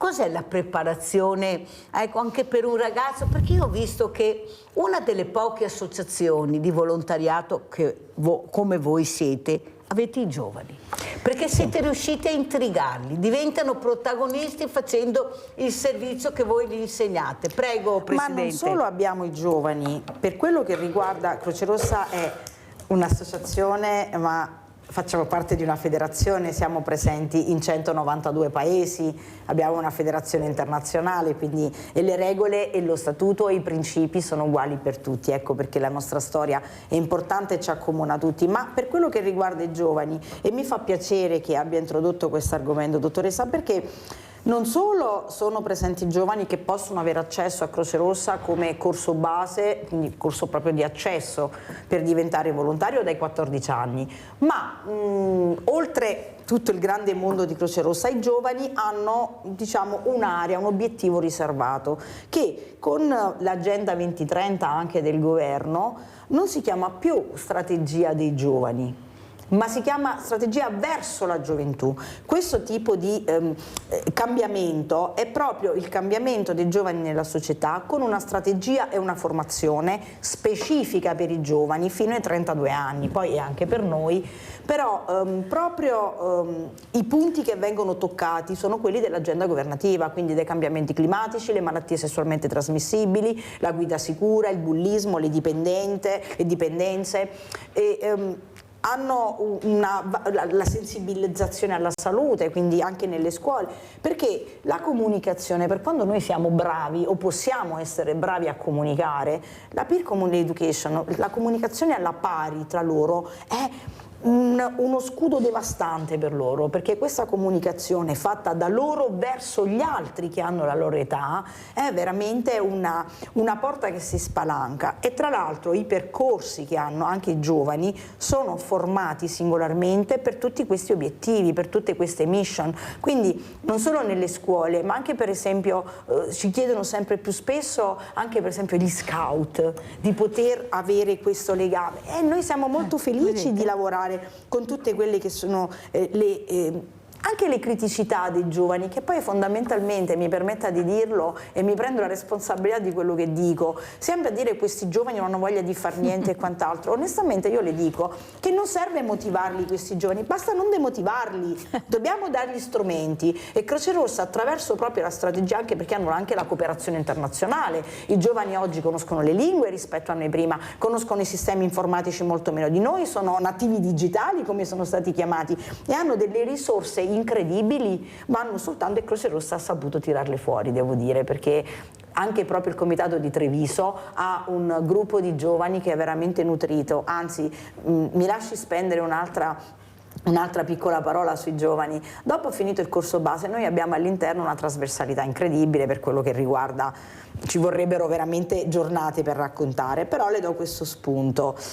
All'interno non siamo solo verso l'esterno, ma noi siamo anche verso l'interno, perché il primo che va educato è il volontario ad avere il rapporto con gli altri, perché fuori siamo fatti di relazioni, però abbiamo anche le nostre competizioni, ci sfidiamo anche tra di noi, quindi noi tutti gli anni abbiamo le gare di primo soccorso fatte dai volontari, e quest'anno, per i risultati conseguiti l'anno scorso, perché abbiamo vinto una serie di premi, quest'anno Treviso è la città candidata a Treviso 2025 per quello che riguarda le gare di primo soccorso. Avete capito? Ve lo do in anteprima perché abbiamo chiuso l'accordo ieri anche con l'istituzione, e quindi pertanto 7-8 di giugno ci vediamo in tutta la città di Treviso che si colora di rosso. Bellissimo. Ma sono loro che hanno trasmesso tutti quelli che sono i valori alle squadre, perché erano giovani, hanno fatto il corso base, giovani, non giovani. Avete capito l'esempio di questa mattina che vi sta spiegando la Presidente Cardarelli, quanto è importante coinvolgere i giovani, perché ci sono, basta andarli a prendere, ci sono, non è che non li abbiamo, quelli che abbiamo avrebbero anche voglia di fare, però bisogna capire che dobbiamo noi ascoltarli. Sono il nostro futuro, dobbiamo avvicendarci, avremo anche una certa età noi, no? Quindi anche se fosse solo per il ricambio bisogna formarli, ma bisogna formarli. E Croce Rossa in questo devo dire che è maestra, e mi pregio e sono onorata di rappresentare questo emblema. Allora adesso io saluto e ringrazio tantissimo anche Egidio Bergamo, agricoltore, poi avremo anche in collegamento via Skype il dottor Davide Pasquetto, non so se è lui via Skype. Sì. Ciao veramente Egidio. Cosa hai portato Egidio? Hai portato una marea di roba? Spiegaci. Quello che rappresento. Buongiorno Mirella, la ringrazio dell'invito e saluto i telespettatori. Allora, cosa vuoi dire? Ecco, questa umanità che sta cambiando, questo clima che sta cambiando, come ha detto la Presidente Cardarelli, che coinvolge anche voi, perché anche voi dovete fare i conti con questo clima che sembra impazzito, ma forse l'uomo è esagerato, è impazzito perché l'uomo ha esagerato, ha alzato troppo l'asticella e adesso le conseguenze le paghiamo un po' tutti, anche come salute. Cosa c'è che non va a Bergamo? Cosa succede? Tanti fattori, come dice giustamente lei. Quando c'è un incidente sembra una sola cosa che non vada, invece come un incidente è un insieme di fattori, clima, piuttosto che anche l'associazione di categorie politiche, tante cose che non vanno. Ritorneremo a protestare in piazza e adesso siamo qui a manifestare, oggi sono qui io, ci metto la faccia, ci metto anche gli attributi, si può dire, perché le cose, ci avevano promesso tante cose, ma se siamo qui è perché appunto tante promesse, pochi fatti. Allora, tante promesse, poche fatte. Vediamo anche il collegamento Skype. Eccolo qua il collegamento, dovrebbe essere collegato Davide Pasquetto. Pronto? Mi sentite? Sì, buongiorno. Buongiorno, ci sentite? Buongiorno, buongiorno. Allora abbiamo sentito un Egidio Bergamo, diciamo non demotivato, ma pronto all'assalto a Forte Apache, mi sembra di sentire, perché quando vi muovete voi dobbiamo anche capire che non vi muovete a caso e veramente i trattori fanno veramente riflettere qualcuno. L'abbiamo già visto, però dovete continuare, quello è quello che ho capito. Cosa c'è che non va, Pasquetto?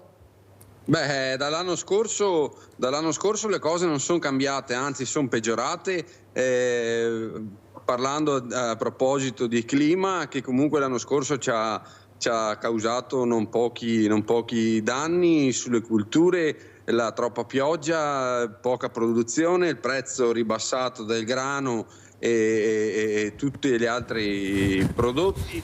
e comunque siamo in un mondo che tutto è aumentato, i ricambi delle macchine, il gasolio, la vita stessa, e quindi siamo in forte difficoltà. Il supermercato che aumenta i prezzi, minimo il 20% è aumentato l'anno scorso, quindi i costi noi li abbiamo sempre vivi.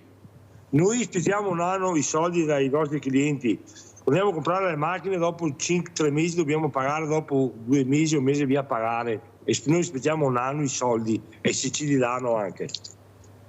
Allora, quello che però, e penso che col Presidente Simona Cardarelli dobbiamo darvi ragione, perché noi abbiamo i banchi solidali, sì?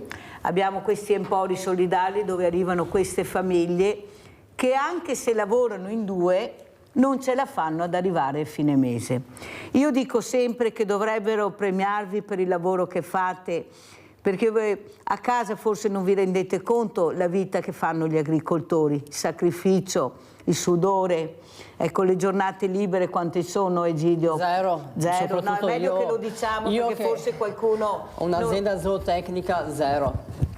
Zero, ecco, ma soprattutto quello che non riesco a capire, vorrei parlarne con voi questa mattina, sia con Egidio che con Pasquetto e gli altri agricoltori, questa forza lavoro che manca, questa forza lavoro che non c'è. Ecco, siete l'agricoltura in piena crisi, eppure noi avremmo la possibilità di sviluppare questa forza lavoro anche con le persone che arrivano. E la frase che mi disturba tantissimo, Egidio Bergamo, è quando sento ma questi che arrivano non sanno far niente. No, non è così, non è assolutamente così. Non sanno adoperare i nostri attrezzi perché non li hanno, ma sanno lavorare molto bene la terra. Se c'è qualcuno, lo sfido, che dice che non è vero, lo sfido, perché io ci parlo con questi ragazzi e la parola che mi dicono: fammi lavorare, Mirella, fammi lavorare. E allora dico: e come inizio a farti lavorare? Riesco a portarti fuori? No, perché mi manca il cartellino giallo. Cos'è il cartellino giallo? La Presidente sorride, perché ci sono i passaggi di cartellini. Ma invece di fare tanti cartellini, Bergamo, e lo dico anche alla Presidente, se iniziassimo a fare formazione lavorando come si faceva una volta, sì. Ecco, io ti do il badile, ti metto a fianco anche una persona che ti insegna, se non ce l'hai ma lo sanno adoperare molto bene, e invece non si fa. È il messaggio che passa, che ho sentito anche questa mattina. Ma cosa vuoi fare? Non hanno voglia di fare niente, bisogna fare la formazione.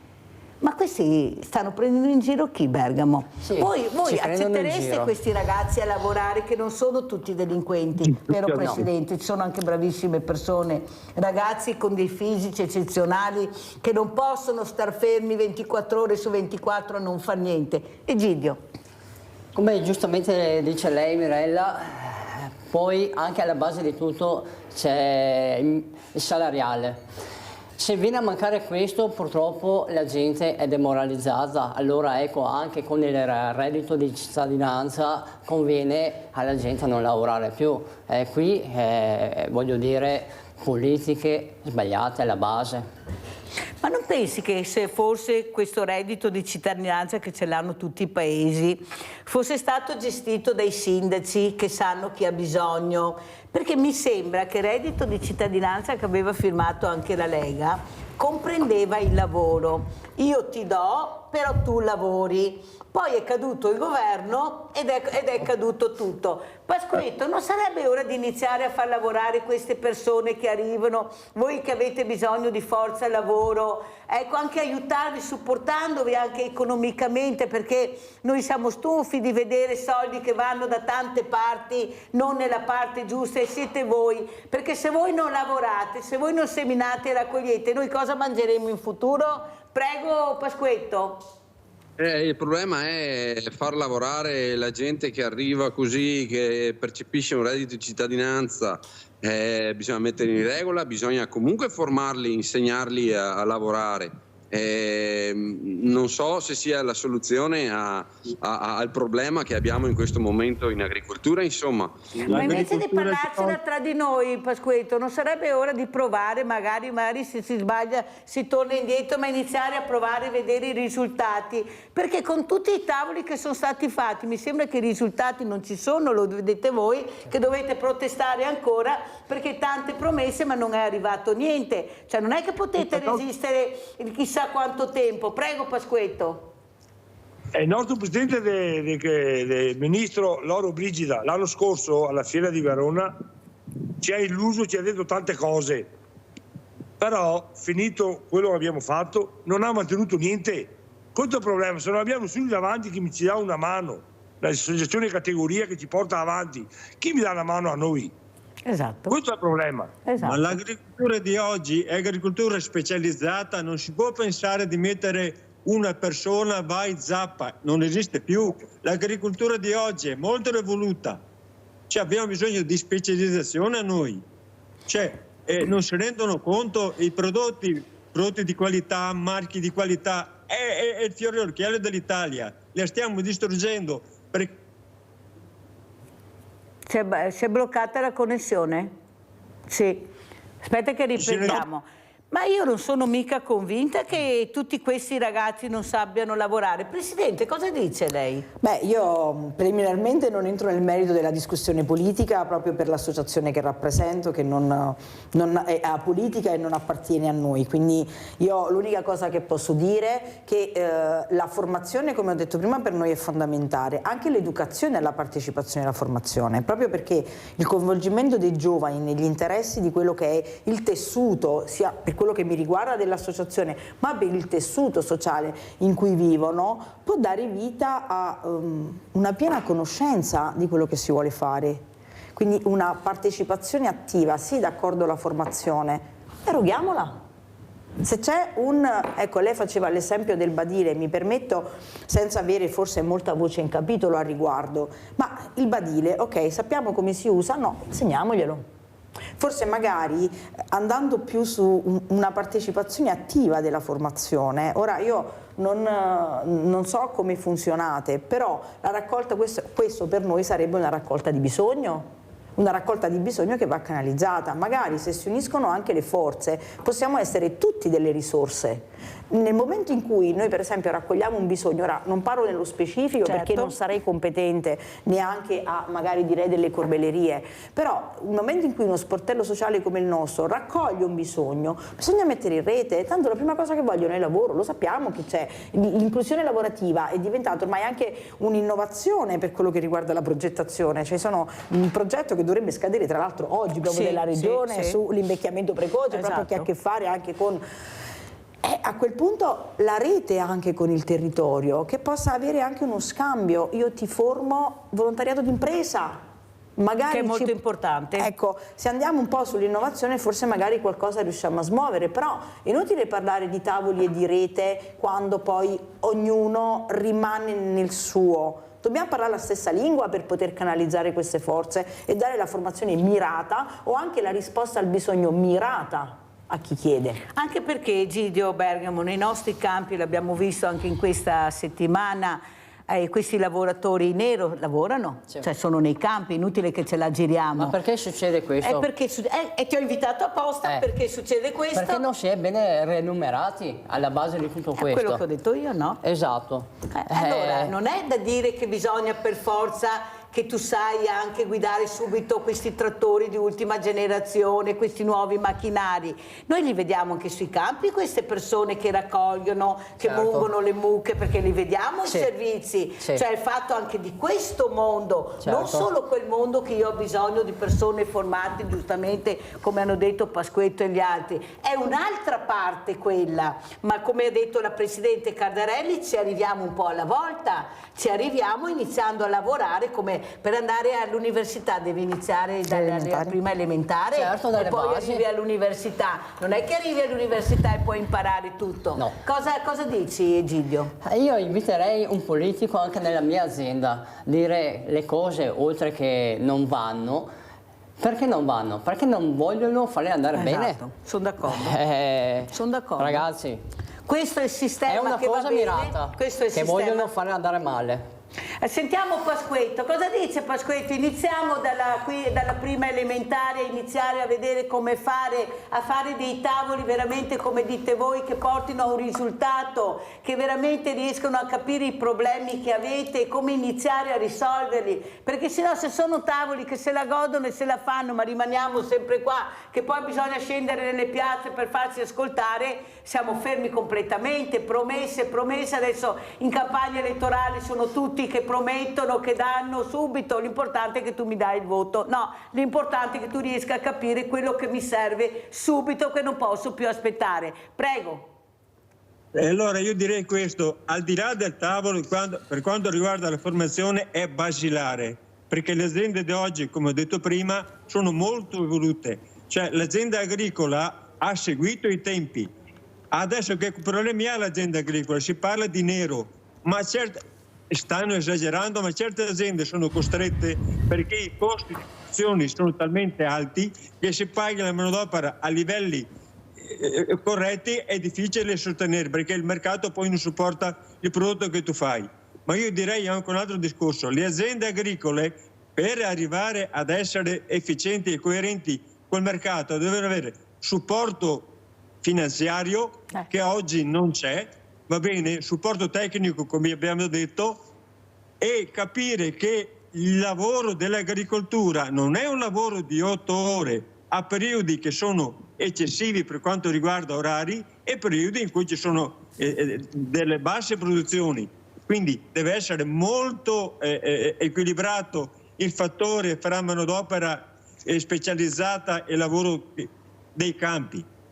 Ma infatti io prima ho esordito dicendo che dovete essere supportati economicamente, mi sembra che l'ho detto proprio all'inizio, è la prima cosa che ho detto, se no non ne andiamo fuori. Io ho esordito dicendo devono essere supportati anche economicamente, abbiamo una tassazione che fa rabbrividire in Italia, non possiamo continuare così, dobbiamo parlarne, poi anche scambiare le idee, i pensieri come ha detto la Presidente, ma dobbiamo parlare, qualcuno deve pure ascoltare, perché veramente è una cosa incredibile. Io dico sempre che quelle che hanno fatto la rivoluzione, in Italia non è stata mai fatta una rivoluzione, no, l'hanno fatta le mondine hanno fatto la rivoluzione nei campi, però non vengono mai nominate queste donne.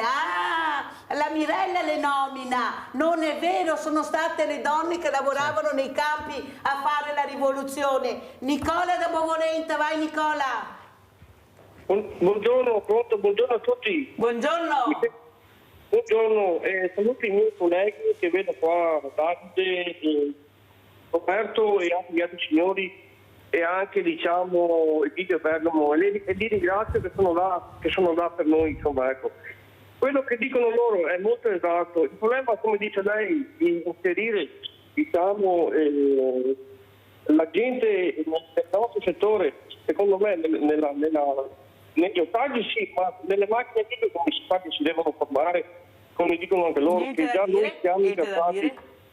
Anche prendere la patente devi andare a scuola guida, ma poi la prendi la patente, Vogliamo capire che forse si può andare avanti e superare questo scoglio, Nicola. Bisogna fare rete, fare squadra, è quello l'importante, bisogna partire, fare rete. Ma come dicono loro, noi siamo sempre i soliti in campagna e lo Stato non c'è mai, c'è troppa burocrazia, non possiamo rimanere fare 10 ore di lavoro e dopo andare a casa a mettersi davanti diciamo al computer per segnare i lavori che abbiamo fatto. Già come diceva anche Roberto, è fatica a portare a casa i soldi, ha capito, troppa burocrazia. Non arrivano neanche le fatture elettroniche ai clienti che le dobbiamo gestire, la gente chiama, non è ancora arrivata. Troppa burocrazia, troppa. Ma la burocrazia viene messa per non risolvere il problema, perché se avessero voglia di risolvere il problema non avrebbero messo di sicuro la burocrazia che invece di diminuire aumenta. Presidente, cosa vuole dire? Ecco, questa unione, questa rete che bisognerebbe fare, queste più sinergie per cercare, giustamente non posso lavorare 12-15 ore, però se ne lavori 6, le altre 6 le facciamo lavorare qualcun altro, supportandolo economicamente nella maniera giusta, sia l'imprenditore che quello che lavora, perché sono imprenditori questi a tutti gli effetti. Cosa dice Presidente? Ripeto, come presidente dell'associazione non posso sicuramente entrare nel merito di questo. No, politicamente no, ma come sinergie? Le sinergie quali sono? Bisogna comunque andare a prevedere un'azione innovativa che comprenda tutto ciò che è nuovo e canalizzarsi sul nuovo, se no rimaniamo indietro e ascoltiamo sempre la lamentela che c'è a monte. Proviamo a fare un passetto avanti. Per esempio parlavamo di giovani prima e mi pare che l'argomento sia questo, insomma, anche se voi siete abituati a lavorare veramente fino a un'età incredibile, avete tutta la mia ammirazione, però i giovani hanno delle capacità e delle risorse personali che possono essere veramente quell'agente di cambiamento. Coinvolgiamoli anche in questo, magari anche vedere che tipo di progettazione si può fare, che cosa si può proporre. Magari ce ne bocceranno tanti di progetti, però magari tanti verranno anche accolti. Ci sono anche tanti bandi di cui probabilmente non abbiamo tempo e non abbiamo forse neanche le competenze di partecipare tutti, ma andare a cercare un bacino per finanziare la formazione, oggi sia la Comunità Europea, sia le regioni, sia i comuni mettono a disposizione tanto, partecipiamo a questi bandi. Non so se può essere una soluzione, ma sicuramente potrebbe essere una linea di inizio. Vede Presidente, lei ha toccato un tasto molto importante, che voglio parlarne con Egidio Bergamo. Il problema è che dovrebbero essere queste associazioni, che loro sono iscritti a fare i bandi, a portare avanti queste... perché loro si ritrovano con le spalle al muro, perché c'è qualcuno che dovrebbe lavorare al loro posto. Poi io non posso fare l'agricoltore, fare il bando, fare il commercialista, cioè non posso fare tutto. Egidio, cosa dici? Io devo fare quello che so fare ed è il mio lavoro e devo essere supportato nel mio lavoro. Tu cosa fai? Tu devi farmi il bando, associazione, perché io non riesco a farlo, poi non è così semplice, ve lo dice la Mirella, hai voglia di fare i bandi, perché li fanno complicati. Prego Egidio. Le associazioni, è vero, ci seguono, però poi vengono a battere cassa, li fanno anche i concessionari, però vede, per esempio il bando INAIL piuttosto che Ismea o la 5.0 paghi in primis, poi se la domanda non si sa come va la domanda, quindi stai fuori e se te la bocciano hai perso. Quindi vedi come ci mettono spalle al muro. Io oggi qui ho portato anche il mio consulente aziendale, lo facciamo entrare e parleremo il dottor Vito Papparella, che segue tante aziende agricole e non solo. Bene, allora adesso vediamo queste immagini della Croce Rossa, queste ambulanze Automedic. Andiamo a vedere e sentiamo intanto come ci saluta la Presidente Simona Cardarelli. Ecco, allora, cosa vuole dire, che messaggio vuole lasciare anche in questi imprenditori, perché se si fanno male, che noi non vogliamo, dopo dovete arrivare voi, bisogna anche stare attenti, perché quando sei anche stressato, ecco, quando sei sotto pressione o tanto lavoro con questi mezzi anche che hanno, bisogna stare anche attenti. Prego Presidente. Per quello che riguarda loro, io posso soltanto che esprimere personalmente la mia massima ammirazione per quello che fanno e per come lo fanno, e per quello invece che mi riguarda il mio saluto è ancora un ringraziamento a lei dottoressa, un ringraziamento anche per quello che ha fatto per noi da sempre e continua a esserci vicino. Quello che vorrei lasciare a tutto il resto che vi sta seguendo è l'8 di giugno queste gare di primo soccorso che riempiranno la città di Treviso di rosso, perché parliamo di tutta la regione Veneto che verrà a giocare qui e toccherà tutto il centro storico della città. Quello che l'invito che rivolgo è venire al villaggio di Croce Rossa, che sarà ubicato a Piazza Rinaldi davanti al comune, perché lì ci saranno rappresentate nel villaggio CRI tutte quelle che sono le attività e gli obiettivi strategici di Croce Rossa, non solo la parte sanitaria, non solo la parte sociale, il diritto internazionale umanitario, i giovani con le loro strategie. Quindi ci vorrebbe una vita per raccontarla Croce Rossa, ma se dal 1864 siamo presenti su tutti i territori in tutto il mondo, vuol dire che la nostra azione umanitaria è mirata, e quindi vi invito a venirla a conoscere. Grazie veramente a Simona Cardarelli, Presidente Croce Rossa di Treviso, che è stata con noi. Grazie per questo riconoscimento importante, veramente grazie. Allora la salutiamo, andiamo a vedere agricoltura Maltempo. Passo.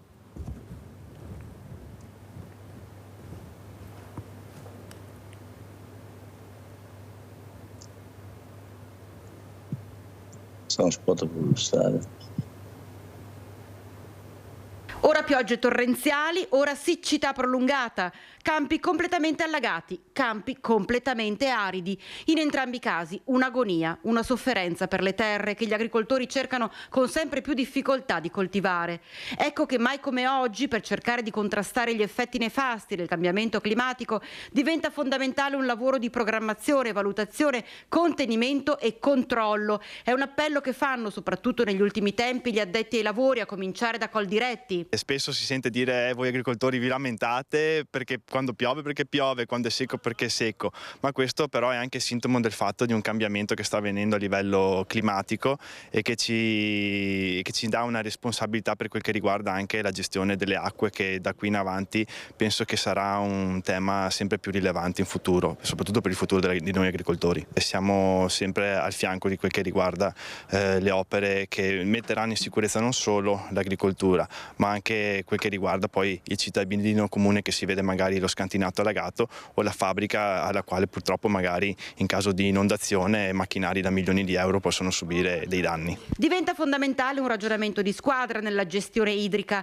agricoltori, istituzioni, consorzi di bonifica, per lavorare a 360 gradi nell'ottica della tutela del territorio e delle campagne coltivate. Abbiamo anche delle idee a riguardo, nel senso che abbiamo l'intelligenza artificiale che magari un domani potrà darci una mano per quel che riguarda le previsioni e i calcoli, per quel che riguarda le portate d'acqua.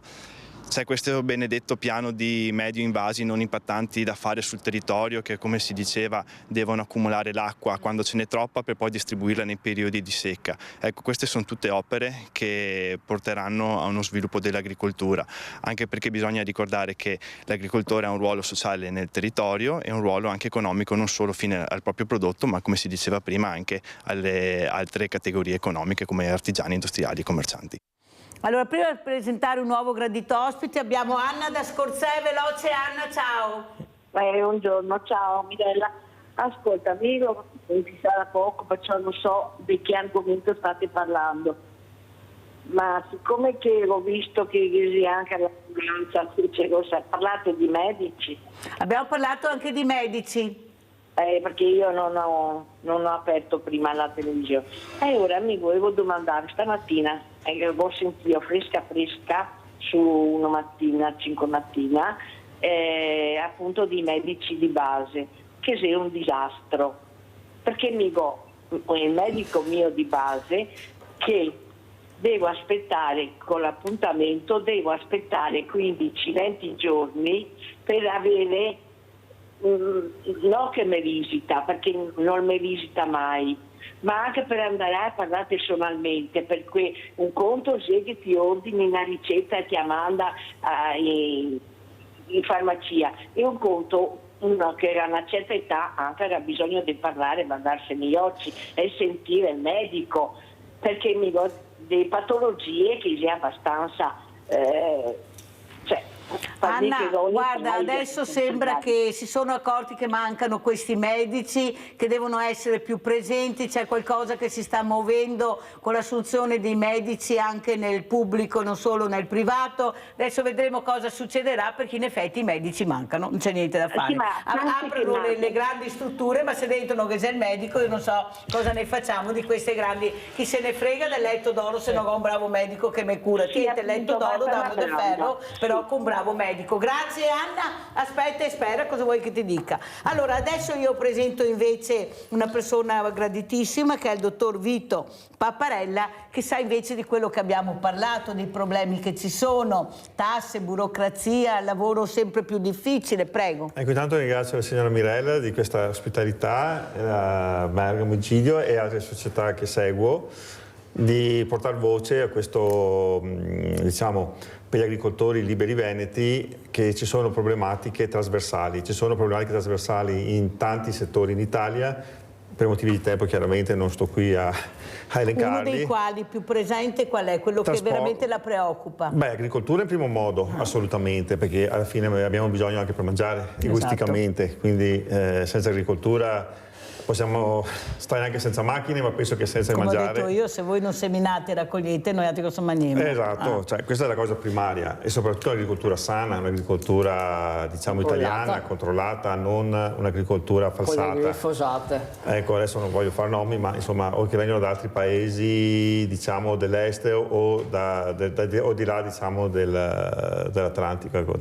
Senta, dottor Paparella, ma tutto questo ben di Dio, questo paese che tutti ci invidiano, non a caso ci chiamano il bel paese, però dobbiamo anche stare attenti perché abbiamo la terra dei fuochi, perché delle volte ci dicono i pomodori del sud, e mi dico magnati i pomodori del sud che mi mangio quelli del nord, ma anche al nord devo stare attenta perché ci sono i FAS, ci sono tante cose che mettono in allarme questa persona che acquista, e soprattutto la trasparenza del prodotto. Qua parliamo di filiera, forse. Dottor Paparella, ci spieghi la trasparenza del prodotto. La trasparenza del prodotto, come posso dire, in Italia c'è una gestione, non è che non ci sia una gestione a livello di enti sulla trasparenza del prodotto.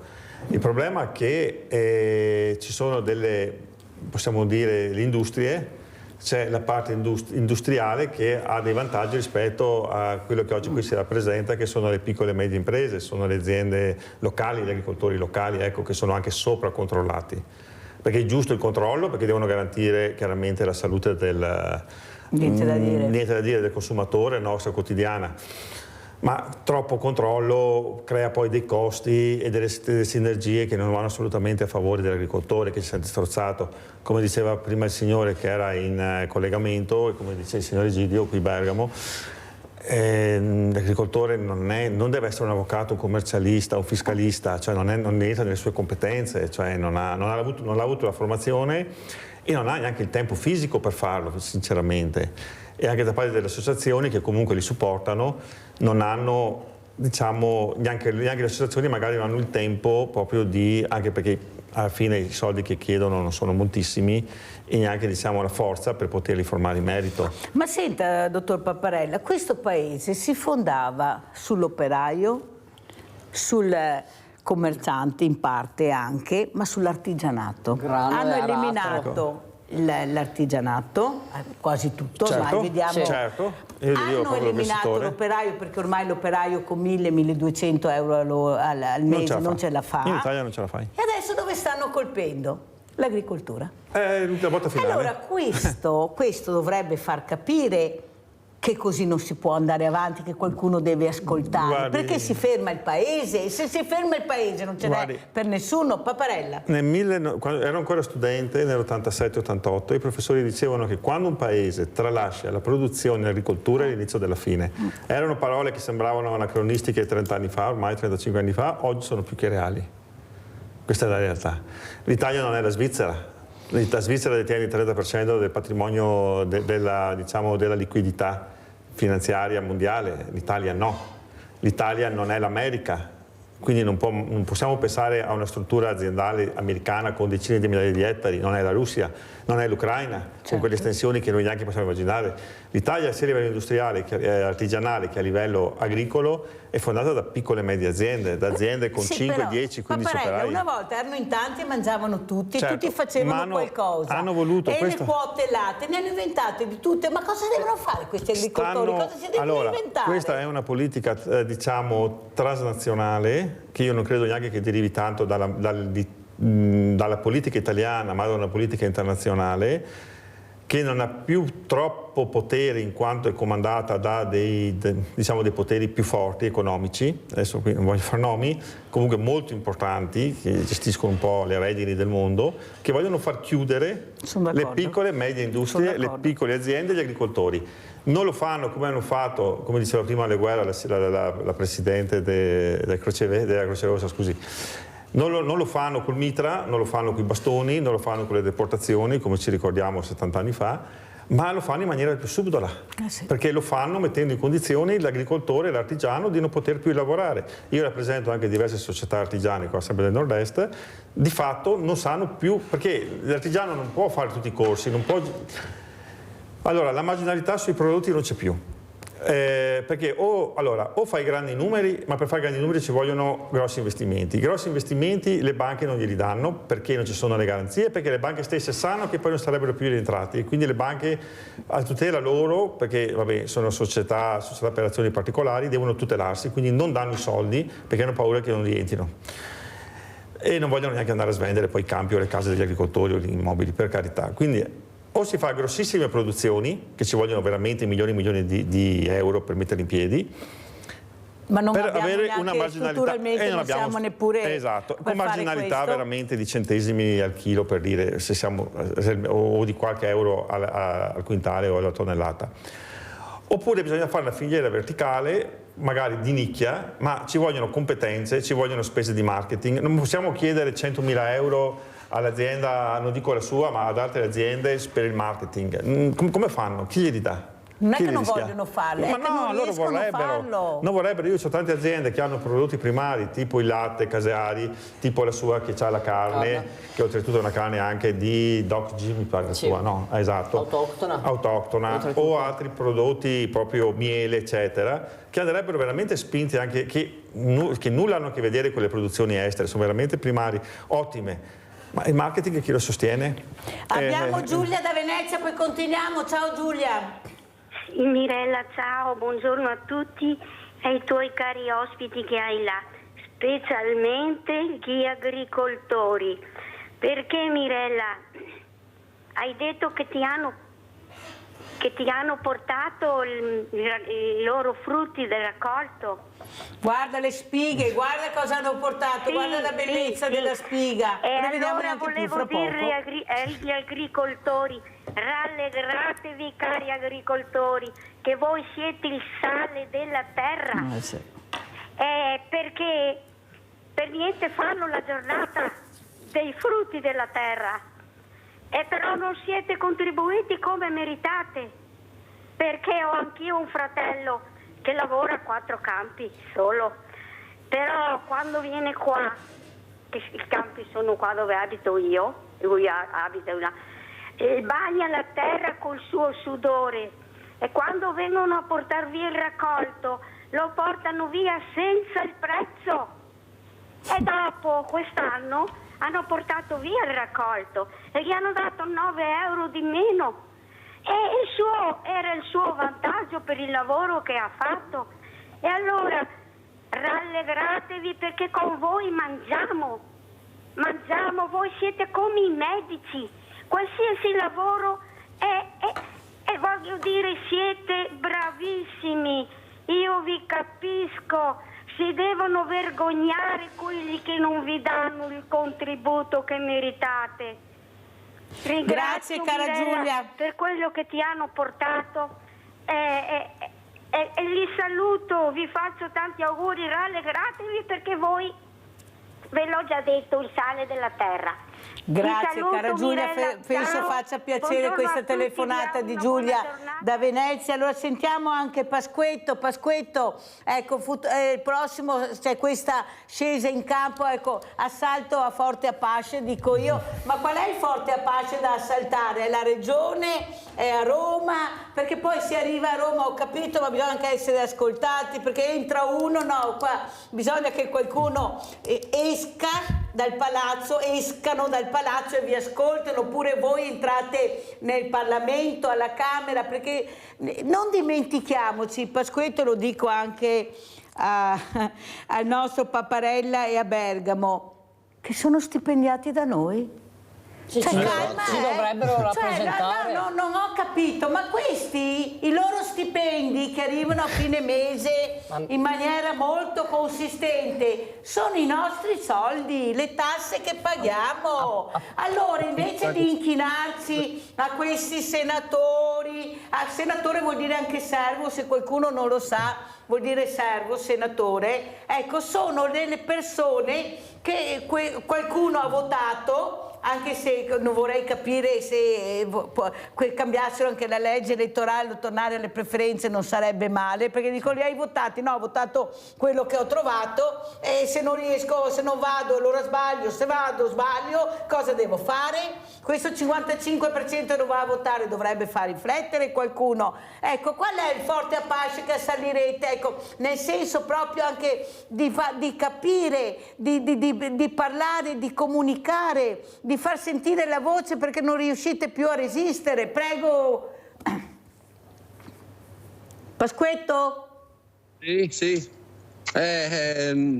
Diciamo che bene non lo sappiamo ancora dove andare a colpire. Perché l'anno scorso abbiamo fatto le nostre manifestazioni pacifiche sperando che qualcuno ci ascoltasse. Sono state mosse molte pedine, però se siamo qui oggi è perché non ci hanno ascoltati. Quindi il prossimo passo deve essere valutato molto bene per non essere bloccato prima della partenza, perché ti bloccano prima di partire, perché quando sanno che ci muoviamo noi agricoltori, ci muoviamo in massa perché siamo tutti assieme, non è questione di politica rosso, bianco, nero, ci muoviamo vogliamo i nostri diritti, tutto qua. E quindi la polizia ci blocca prima, non facciamo neanche tempo di arrivare a Roma, è impossibile. Forse quelli di Roma ma arriveranno col trattore di cartone, come siamo nati noi a Venezia. Ci hanno bloccati a Mestre e da Mestre a Venezia siamo nati col trattore di cartone, perché non si poteva. Ma possibile, qua lo chiedo a Paparella, che non si riesca veramente a farsi ascoltare, a capire, da mettere in campo i problemi che ci sono, che forse non ascoltano bene, perché si possono risolvere i problemi, la volontà di aiutare. Prego. Allora, i problemi possono essere chiaramente risolti e penso che basta un po' di buonsenso e di democrazia vanno risolti. Ma quando volevo collegare al discorso che ci sono degli ordini superiori, a volte neanche proprio dei politici, ma addirittura da ordini ancora superiori, che diciamo, mettono le catene, anche se trasparenti o diciamo virtuali, alla persona fisica e anche alle aziende. Perché quando una questura, una prefettura, per carità, con la scusa dell'ordine pubblico chiaramente va rispettato, però devono dire, come ho saputo, le strade, questo, chiaro che la manifestazione che loro fanno perde di potere, c'è poco da fare. Comunque Mirella, si parla troppo di elezioni, prima c'erano le primarie, adesso per carità ci sarà le regionali dopo Zaia, però per noi c'è sempre, dobbiamo aspettare. Questo è, guardiamo. Ma tutti stanno aspettando, l'operaio è a 1.100 euro al mese. Siamo tutti alla canna del gas. Il pensionato è 500-600 euro al mese e quanto aspetta? Però per loro... Ma come fanno a capire loro che prendono, non so, voglio dire 4.000 euro al mese, a noi che prendiamo 800 euro? Dimmi chi c'ha la testa, come fanno a capire il nostro fabbisogno? Impossibile. Non ci arriveranno mai. Io sono convinta che invece, io lo dico sempre ai sindaci, Paparella, lo dico anche a Pasquetto e agli agricoltori che stanno ascoltando e alle persone a casa, che i sindaci, siccome hanno la forza del popolo che li ha eletti, e sono tanti, devono smetterla di essere tiepidi. Devono essere veramente, fare rumore, loro devono fare rumore perché hanno gli eserciti che sono i cittadini che li hanno eletti. Allora se tutti i sindaci si uniscono e portano avanti i problemi del territorio, forse qualcuno li ascolterà. Il problema è che sono tiepidi. Le faccio un esempio non tanto banale. È da 15 anni che abbiamo il problema anche della fauna selvaggia. Vedi, da dove vengo io c'è il problema lupo piuttosto che il cinghiale, ma giù nella bassa abbiamo il problema nutria, per esempio. Ecco, 15 anni cosa abbiamo risolto? Stiamo ancora lì a parlare di questi problemi. Dai, allora non vogliono risolverli, basta, che ci dicano la verità. Però Bergamo, come avete detto voi, chiaramente c'è un limite dopo che non si può più superare, perché se vi fermate voi diventa pericoloso per tutti, perché la gente non mangia più. Siamo qui per sensibilizzare appunto il cittadino, mangiate italiano e leggete le etichette che un po' alla volta vi buttano dentro glifosate o farine di grillo piuttosto che altro. Mangiate italiano, mi raccomando, lo so che poi fare la spesa si va con i soldi, però usate la testa. Allora il dottor Papparella rimarrà ancora qui con noi anche nella terza parte, perché avremo la professoressa Maria Stella Righettini, che è docente di governance e valutazione delle politiche pubbliche. Perciò ci confronteremo con la dottoressa, con la professoressa, se ha da dire qualcosa. Spero che abbia sentito, se no ripeteremo tranquillamente. Allora adesso andremo in pubblicità. Salutiamo tantissimo Egidio Bergamo. Grazie. Che ha portato, spero che questi agricoltori seguano la trasmissione, che continueremo appunto con Papparella, e andiamo in pubblicità. Grazie Egidio. Grazie Mirella.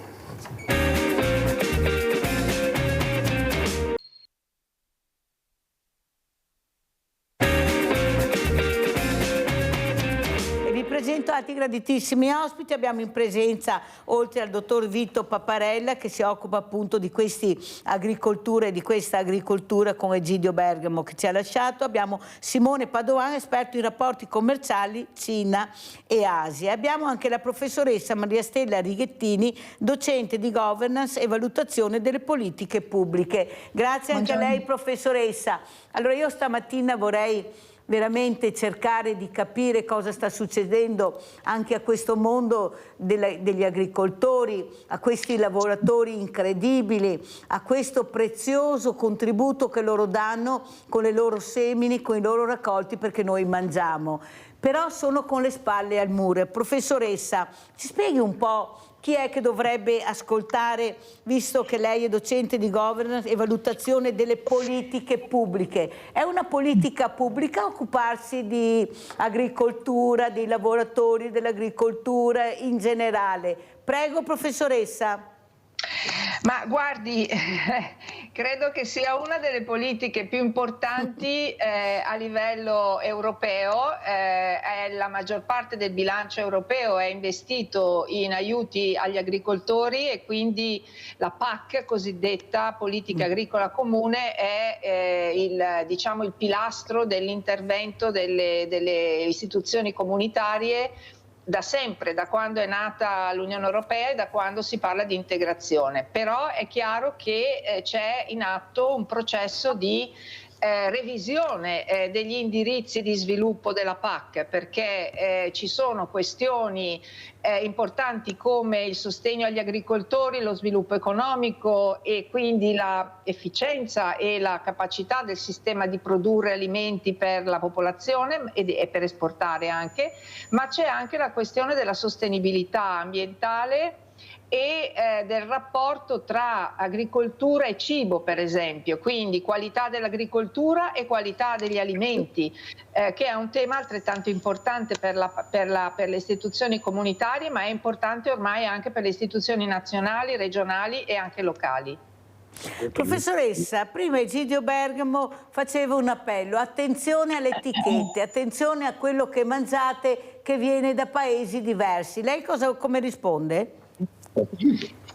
Ma allora, le etichette sono il principale strumento di informazione dei consumatori, ovviamente, e va detto che l'Unione Europea ha delle norme molto più restrittive sulle etichette, le etichettature dei prodotti, di quanto non abbiano altri paesi o altri continenti, e gli Stati Uniti in primis, non dobbiamo andare troppo lontano, diciamo. Però la lettura dell'etichetta apposta sui prodotti non è un compito così semplice anche per il comune consumatore, perché sapere cosa c'è dietro una serie di simboli, numeri e lettere spesso è più complicato di quello che sembra, coloranti, additivi, eccetera eccetera. Quindi è chiaro che il nostro sistema europeo è focalizzato sul controllo della sicurezza alimentare e quindi sul controllo dei prodotti importati, ma si parla anche di frodi alimentari, quindi di capacità di molti operatori esteri di indurre in inganno produttori e consumatori quando acquistano o consumano prodotti dall'estero. Allora, sentiamo anche, prima di passare a Simone Padoan, il dottor Vito Paparella come commenta le parole della professoressa Maria Stella Righettini. Che la dottoressa ha perfettamente ragione, nel senso che non possiamo richiedere al consumatore comune una decodifica di codici, di numeri, di etichette, cioè manca proprio, non è possibile, non è fattibile. Come ad esempio un altro problema che si riscontra quotidianamente è il QR code. Il QR code, che per la nuova generazione è la tabellina, chiamiamola così, di una volta. E tu inquadri, esatto, e spiega tutto. Però, ma se io non la so inquadrare... Esatto, oppure non ho l'app, non ho il cellulare perché c'è una pensione bassa o un reddito, comunque quel famoso reddito vergogna da 1.300 euro al mese. Come faccio? Cioè, questo è il problema. Cioè, oggi, secondo me la Comunità Europea sta imponendo delle condizioni alla popolazione normale, diciamo, che non ha le basi per poterlo fare, cioè bisogna partire dal basso, non dall'alto, qua è tutto sbagliato da sopra a sotto. Sentiamo Simone Padoan, esperto in rapporti commerciali, come ho detto prima, con questi paesi asiatici, Cina, Asia in particolare. Prego Padoan. C'è anche l'osservazione inversa, quella che ha fatto il dottore. E sostanzialmente più informazioni chiedi e più devi essere capace di capire le informazioni, quindi più devi essere preparato. Per esempio l'etichettatura tramite codice Quick Response da noi sono una relativa novità, in Asia sono una cosa talmente stagionata che ormai fa quasi parte del passato, adesso ci sono altre tecnologie per dare più informazioni in tempo reale. Per esempio la Cina ha sostanzialmente dematerializzato tutta una serie di veicoli informativi. Di fatto oggi è tutto digitale, non c'è ottantenne in Cina che non sappia usare perfettamente uno smartphone. Gli acquisti si fanno pagando esclusivamente in digitale, sono sparite le banconote da tutta la Cina, non si paga più in banconote ormai da 5-6 anni, per cui di fatto se tu vuoi vivere o così o niente. Però cosa è successo? C'è stato un meccanismo da una parte di informazione della popolazione, non molto spinto, la popolazione ha cominciato a informarsi perché voleva le informazioni. Quindi sono approcci diversi, non si può né stare fermi ad aspettare con la bocca aperta che ti caschi la pera dall'albero, né dall'altra parte si può esagerare imponendo troppi vincoli agli operatori. C'è da dire che però, tu sai Mirella che io per 16 anni sono stato in giunta di un'associazione di categoria del settore dell'industria. Un mio carissimo amico è stato invece presidente della Coldiretti, ogni tanto litighiamo tra di noi perché gli dico tu devi scegliere se vuoi fare il contadino o se vuoi fare l'imprenditore agricolo. Appunto. E lui dall'altra parte, ma non capisci la complessità della nostra filiera. La problematica è che l'Italia è comunque un paese dove il 97,4% delle imprese ha meno di 50 addetti e dà lavoro a più del 60% della forza lavoro. Troppe aziende troppo piccole. Se io, te e lui lavoriamo nello stesso territorio e facciamo lo stesso mestiere, non possiamo essere tre aziende diverse. Dobbiamo cominciare a capire che dobbiamo aggregarci e specializzare il nostro lavoro. Io mi occupo di questa cosa all'interno dell'azienda, tu ti occupi di un'altra e lui si occupa di un'altra cosa. Ecco che anche l'attività che devo fare di certificazione all'interno dei miei prodotti piuttosto che di formazione all'interno della mia azienda è un lavoro che diventa distribuito tra più persone e tra più soggetti. E siccome la matematica non è un'opinione, l'economia si basa sulla matematica, la questione del valore aggiunto è una questione che nessuno parla all'interno dell'azienda, ma è fondamentale perché il valore aggiunto è quell'indicatore economico che è scritto dentro al bilancio dell'azienda, no? Il conto economico, che ti dice quanto tu sei in grado di pagare le persone, quanto tu sei in grado di pagare gli investimenti e quanto tu sei in grado di guadagnare dal lavoro che tu hai fatto. Se noi non aumentiamo il valore aggiunto all'interno dell'azienda, non siamo in grado di lavorare. Il valore aggiunto si fa proprio distribuendo determinati tipi di costi e socializzandoli. Quindi piccolo è bello fin tanto che non diventa insostenibile, quindi bisogna fare un'operazione anche di aggregazione da questo punto di vista. Si collega a quello che dicevo prima io, prego. Appunto, che purtroppo in Italia ci sono realtà troppo piccole rispetto al mercato mondiale che non ce la fanno. Cioè, sì, no, però Paparella... siamo su due mondi diversi. Però Paparella e anche Padoan e anche alla professoressa Righettini. Io sono d'accordo. Non è che qualcuno invece il messaggio che è passato a questi agricoltori, anche a questi piccoli industriali, che anche quelli sono spariti, sono suicidati, a noi piccoli industriali che avevano creato la famiglia, che piccolo era bello, rimani piccolo perché sei bello. Cioè io, professoressa, io lo devo dire perché è la verità, è inutile che ce la giriamo. Questi ci hanno un po' veramente monopolizzato, facendoci capire fermati là perché così hai la nicchia del mercato, sei il numero 1 con quel prodotto. No, quel prodotto ti ha fatto morire perché non lo acquistava più nessuno, perché era poco. Ecco, non era perfetto come voleva il mercato, perché guai il puntino e ci mancherebbe, il puntino va eliminato, la zucchina deve essere lunga tot. Ma in Europa avevamo anche i nostri parlamentari europei, li abbiamo sempre avuti, e l'Europa, e loro dove erano? Professoressa, cosa dice? Ma indubbiamente lei sta sollevando un problema reale e comunque quello che voglio dire è che sicuramente le aziende sono prevalentemente piccole e c'è una tendenza, diciamo, anche a enfatizzare il Made in Italy, nel senso di prodotti protetti che hanno uno stretto rapporto con la cultura locale, con il territorio.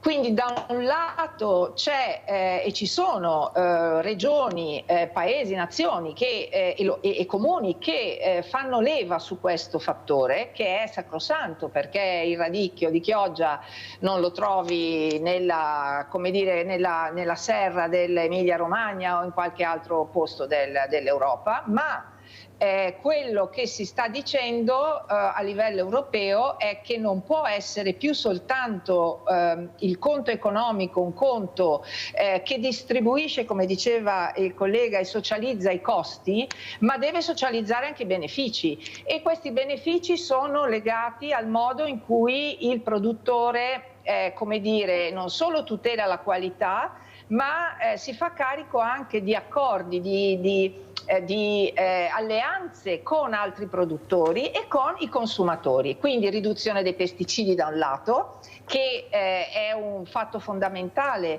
per ridurre patologie che sono strettamente legate all'alimentazione e che ormai sono conclamate, diciamo.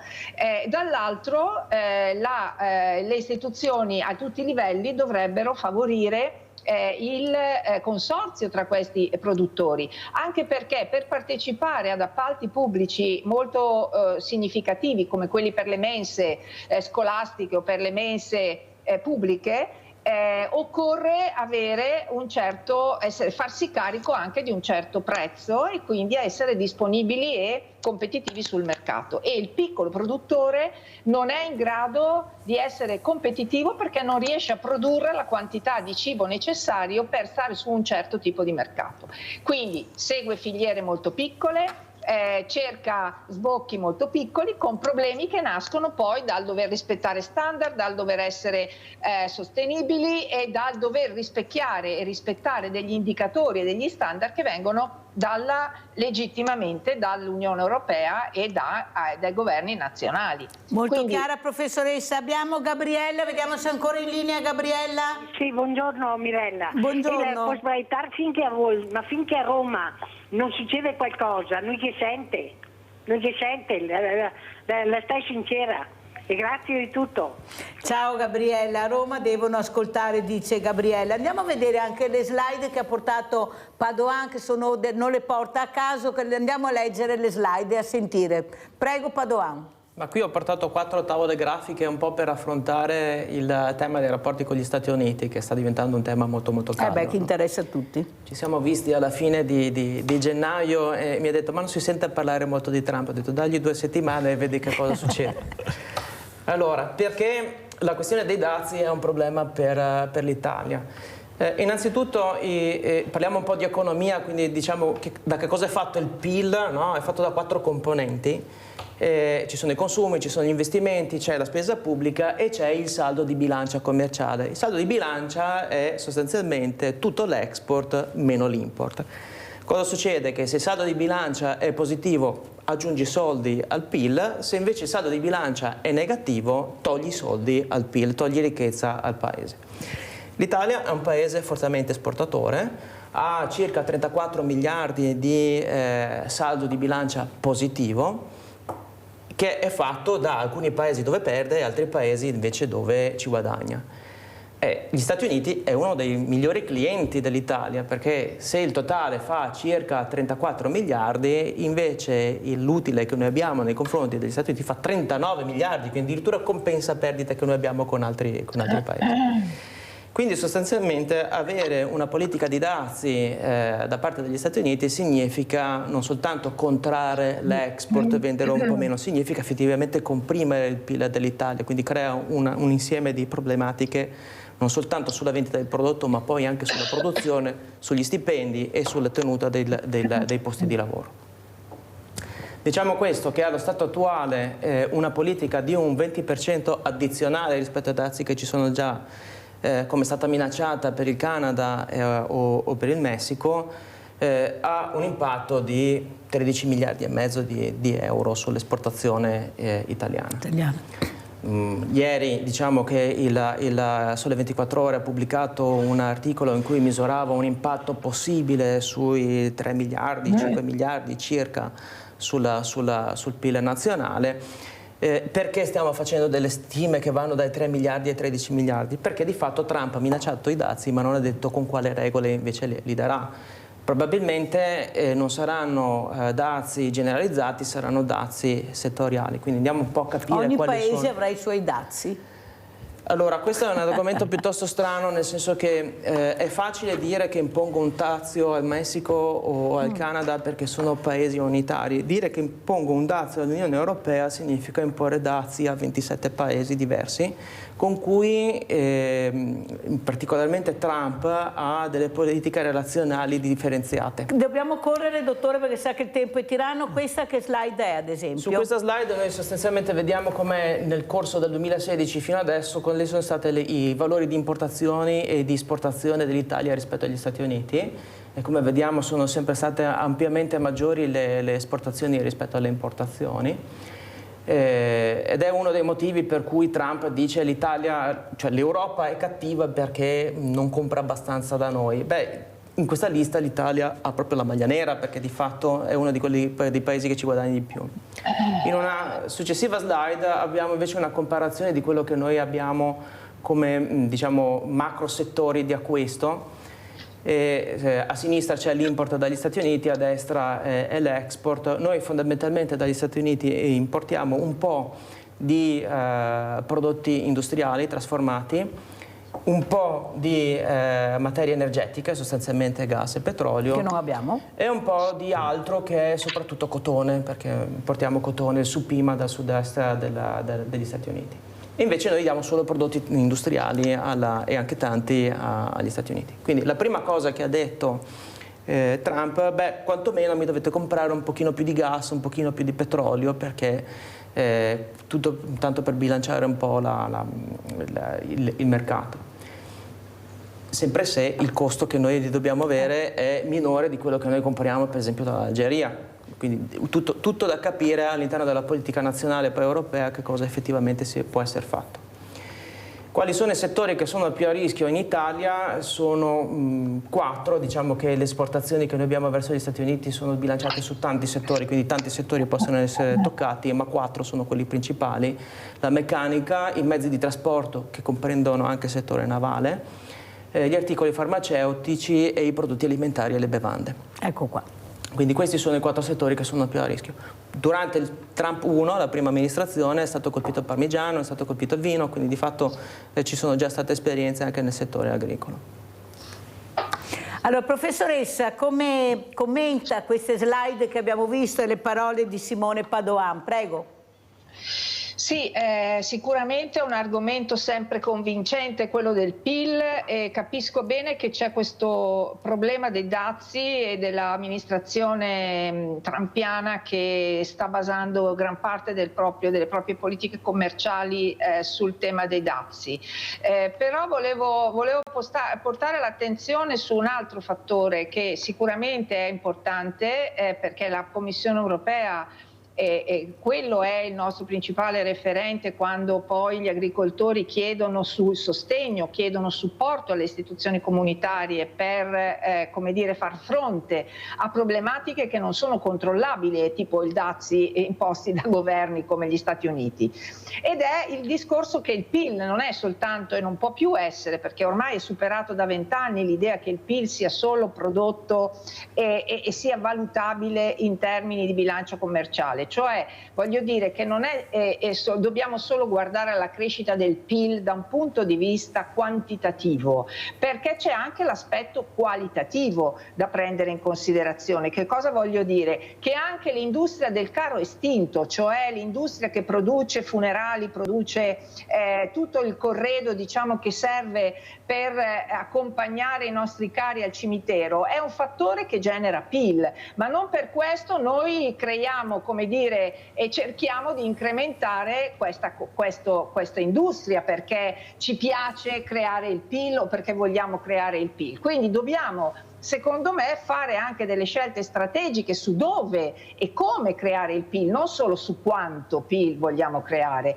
E la Commissione europea nella riforma della PAC 23-27 sta dicendo molto chiaramente, e gli agricoltori dovrebbero probabilmente ascoltare queste parole, che gli indicatori su cui verranno poi aiutati le industrie, le imprese, sia quelle piccole sia quelle grandi, sia quelli di primaria o di trasformazione o commercializzazione, conterrà anche degli indicatori ambientali e di sostenibilità. Ora, so che questi argomenti non sono più molto in voga da quando Trump è arrivato al potere negli Stati Uniti, però siccome stiamo parlando di come differenziarci e di come soprattutto far fronte a politiche molto aggressive che non guardano in faccia a nessuno, credo che dobbiamo renderci conto che il PIL oggi non è più soltanto quanto si produce, ma come si produce e in nome di che cosa si produce. La salute e il benessere sono altrettanto importanti del conto economico. Ecco, sentiamo il dottor Paparella come vuole commentare le parole sia della professoressa Righettini che di Simone Padoan. Che la verità sta nel mezzo, nel senso che giustamente il dottor Padoan è un economista, da che capisco, e le analisi di bilancio sono perfette, non si può commentare. I numeri, come diceva lei, non si discutono. I numeri sono numeri. Non è politica, non è religione. Chi dà i numeri però? Ecco, dall'altra parte dobbiamo, secondo me, adesso c'è una nuova politica che si chiama umanesimo, o non so se ha sentito magari me parlare, una cultura un più umanitaria, dove bisogna anche considerare un fattore umanitario. Cioè, se dobbiamo morire per fare i numeri, forse non vale la pena, come diceva la dottoressa. Ci vuole un po' di equilibrio tra le due cose. Ecco. Certo che chiaramente, come ha evidenziato il dottor Padoan, Padoan con la nuova, con Trump, credo che tutta l'Europa ne vada a perdere. Questo io penso che avremo delle problematiche importanti in esportazione, perché quei grafici che ho visto che ho fatto vedere stamattina si evidenzia molto, diciamo, questa problematica. C'è un rischio, c'è una negoziazione che deve essere affrontata, una negoziazione che deve essere affrontata a livello europeo e poi a livello nazionale dei singoli stati. Il tema della sostenibilità è un tema che comunque rimane centrale e fondamentale, perché di fatto sia per quanto riguarda la vita quotidiana dei consumatori, che comunque esprimono una domanda per la sostenibilità, ma anche nell'ambito dei trattati internazionali la sostenibilità è una delle colonne portanti, per esempio, delle relazioni con i paesi del sud-est asiatico, della Cina stessa, che allo stato attuale è la più grande economia che sta sostenendo l'accordo di Parigi sul cambiamento climatico, dal ritiro dagli Stati Uniti. Quindi di fatto il tema della sostenibilità rimane assolutamente centrale. Ricordo a tutti noi sostanzialmente che quando si parla di sostenibilità non è un concetto generico, ma è di sviluppo sostenibile, e lo sviluppo sostenibile è dato da una serie di indicatori che devono essere identificati anche a livello locale oltre che a livello globale, ma essendo di sviluppo si sta parlando comunque di un meccanismo di crescita economica, perché quando si decresce non si è mai felici. Quindi di fatto nel momento in cui noi ci troviamo davanti a una situazione di crisi dobbiamo capire come uscire dalla crisi creando comunque uno sviluppo che abbia sempre un impatto economico positivo. Però, dottor Padoan, io questa mattina ho degli esperti. Abbiamo persone competenti per uscire dalla crisi? Perché qua è il grande problema che mi sorge, perché tutti avete delle ricette molto importanti e anche chiare, anche gli agricoltori hanno la loro ricetta per migliorare, ma poi bisogna avere la competenza di capire, di prendere tutte queste idee, queste proposte e portarle a un beneficio strutturale che riguardi il nostro paese. Abbiamo le competenze. Allora, nella mia esperienza ci sono le competenze non mancano, non sono il problema. L'Italia abbonda di persone che capiscono la problematica e che anche ne sanno. Il problema è che la soluzione non è univoca. Quindi la soluzione è una soluzione mediata da una serie di accordi che devono avvenire su vari tavoli, a livello locale, a livello nazionale, a livello europeo. E su questa partita giocano interessi che spesso non sono nemmeno legati all'oggetto stesso dello discutere. L'interesse politico può essere quello di tirare da una parte piuttosto che dall'altra, non perché si vuole risolvere il problema, ma perché si vuole visibilità da una parte. E dall'altra parte in realtà ci possono essere soluzioni che sono antitetiche l'una all'altra, quindi trovare un punto di caduta non è così facile. Quindi è un processo che è in divenire, che deve essere guidato, su cui l'Europa ha un'importanza strategica fondamentale e su cui si sta muovendo complessivamente bene, perché comunque l'Europa sta difendendo il prodotto che viene fatto in Europa. Ci sono anche delle problematiche di struttura del sistema imprenditoriale che si presenta alla sfida in maniera molto debole, che ha bisogno di riorganizzarsi, quindi anche l'imprenditore stesso deve capire che deve fare un passo indietro sul quotidiano e un passo in più invece su altre dinamiche che sono quelle dell'aggregazione, quella dello studiare come fare impresa e anche quella di essere un po' meno paron e un pochino più manager. Sentiamo la professoressa Righettini, ecco, sulla mia domanda abbiamo la competenza. Sa perché, professoressa? Perché io ho avuto una donna, un'imprenditrice che si occupa di spazio, di satelliti spaziali. E sa cosa ha detto? Ha detto: molte volte mi siedo attorno a dei tavoli e mi domando: ma questi sono preparati nell'argomento o non sono preparati? Perché non sanno di cosa parliamo e io mi devo confrontare con queste persone. Una donna ha detto questo, professoressa. Però siccome si parla molto di spazio, si parla anche di guerre, si parla anche dell'Italia che è il più grande paese che produce armi, nessuno lo dice, ma siamo noi. Vorrei anche capire, secondo lei, che c'è questa competenza di ascoltare, perché poi la stanza dei bottoni è a Roma, è là che si apre il tutto. Lei come la vede? Ma guardi, lo chiede a una persona che è impegnata, non dico 24 ore su 24, ma quasi sul tema delle competenze e della formazione, dell'aggiornamento delle competenze, perché appunto l'università ha principalmente questo compito di formare le nuove generazioni, ma possibilmente anche quelle che già sono all'opera. Io per esempio coordino un Master Executive che è improntato all'Agenda 2030, in cui la Regione del Veneto, la Regione Toscana e molte altre istituzioni da anni convergono per discutere quali siano oggi gli strumenti migliori per affrontare le politiche pubbliche, non solo per la sostenibilità ma anche per la salute, perché l'Unione Europea è orientata a considerare la salute, si dice One Health, cioè la salute è una. Cosa vuol dire? Che la salute dell'uomo dipende dalla salute di tutto ciò che lo circonda, dall'ambiente, dall'economia e da tante altre cose. Quindi è chiaro, come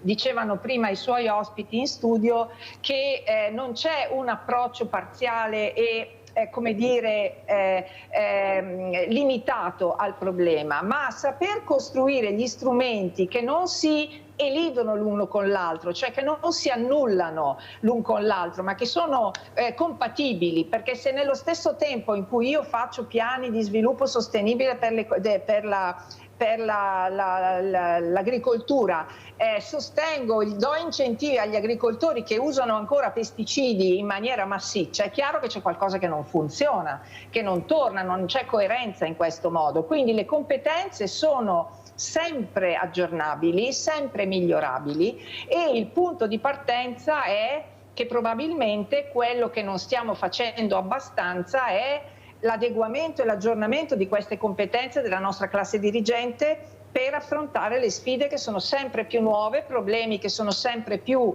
aperti e sempre diversi. Adesso abbiamo anche il tema della nuova tecnologia, l'artificial intelligence, eccetera, e però ci sono già tanti strumenti che ci sono e che non vengono utilizzati adeguatamente. Faccio un esempio per tutti: i CAM, criteri ambientali minimi, nella gestione di forniture e servizi da parte delle pubbliche amministrazioni. Questi criteri non sono ancora adottati in maniera Grazie corretta. Professoressa, che è arrivata a quello che dicevo io, grazie. Allora abbiamo Claudio, veloce Claudio, se no non ce la faccio, vai. Sì, buongiorno a tutti. No, io volevo sapere sugli accordi Mercosur, cioè le nuove vie di cooperazione economica europea con Argentina, Brasile, Uruguay, Paraguay e Bolivia. Sono stati firmati degli accordi dove sono stati tolti il 93% dei dazi, dove l'82% sono prodotti agricoli. Non so se riesce a risponderti il dottor Padoan, perché abbiamo un minuto, non so se un minuto riesce a rispondere, dottor Padoan. No, direi di no, è un argomento troppo lungo. Allora la inviteremo ancora e risponderemo anche a Claudio. Come saluta, veloce? Ma io la ringrazio, volevo dire una cosa, se mi permettete. Allora, il dottor Padoan ha fatto un bellissimissimo intervento, ma perché il piccolo agricoltore veneto, perché il piccolo imprenditore artigiano veneto sia meno parò e più imprenditore? Chi lo aiuta? Chi lo aiuta? Ci lasciamo così perché non c'è più tempo, ma inviteremo ancora questi ospiti. Grazie, veramente grazie alla professoressa Maria Stella Righettini, al dottor Simone Padoan, al dottor Vito Paparella di essere stati con noi, e tutti gli agricoltori e voi a casa che ci avete seguito. Adesso andiamo a pranzo con la proposta di Mirella. Pollo alla cacciatora. Il pollo, oggigiorno, si mangia in quasi tutto il mondo, ma nel corso della storia il suo consumo non è sempre stato così largo. Basti pensare che in certi periodi la carne di pollo era considerata tra i cibi prelibati e quindi era un piatto da preparare solo la domenica o nei giorni di festa. Ingredienti per 4 persone. Un pollo di 1 chilo circa, una cipolla, un gambo di sedano, una carota, olio, burro, salvia, rosmarino, prezzemolo tritato, 500 grammi di pelati o polpa di pomodoro, un bicchiere di vino rosso secco, sale. Affettate la cipolla.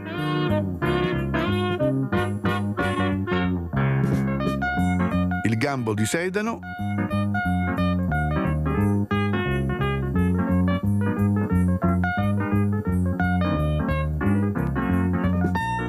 e la carota.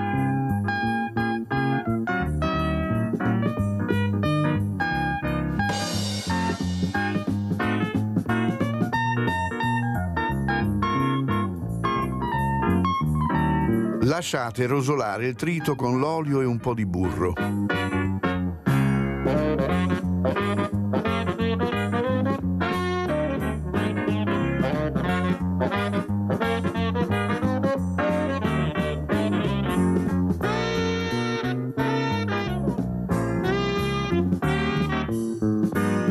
Quando avranno preso colore, aggiungete i pezzi di pollo.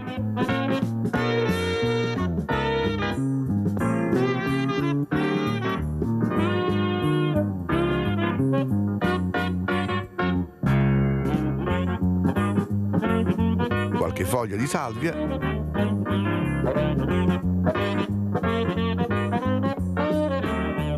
e un rametto di rosmarino.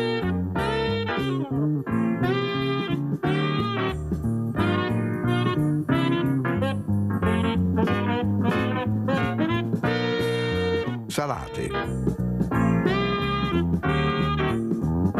E appena il pollo si sarà colorito, versate il bicchiere di vino che farete evaporare.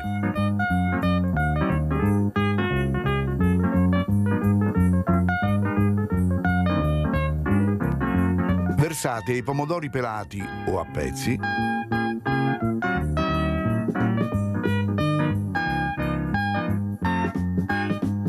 e completate la cottura a fuoco medio.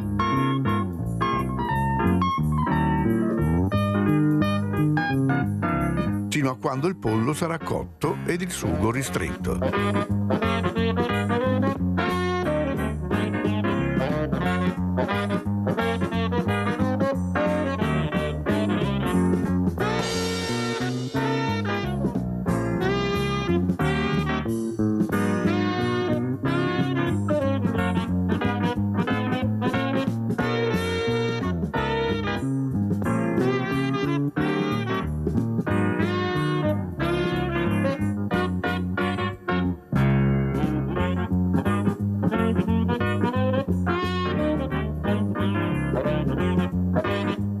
Spargete di prezzemolo tritato prima di servire e buon appetito!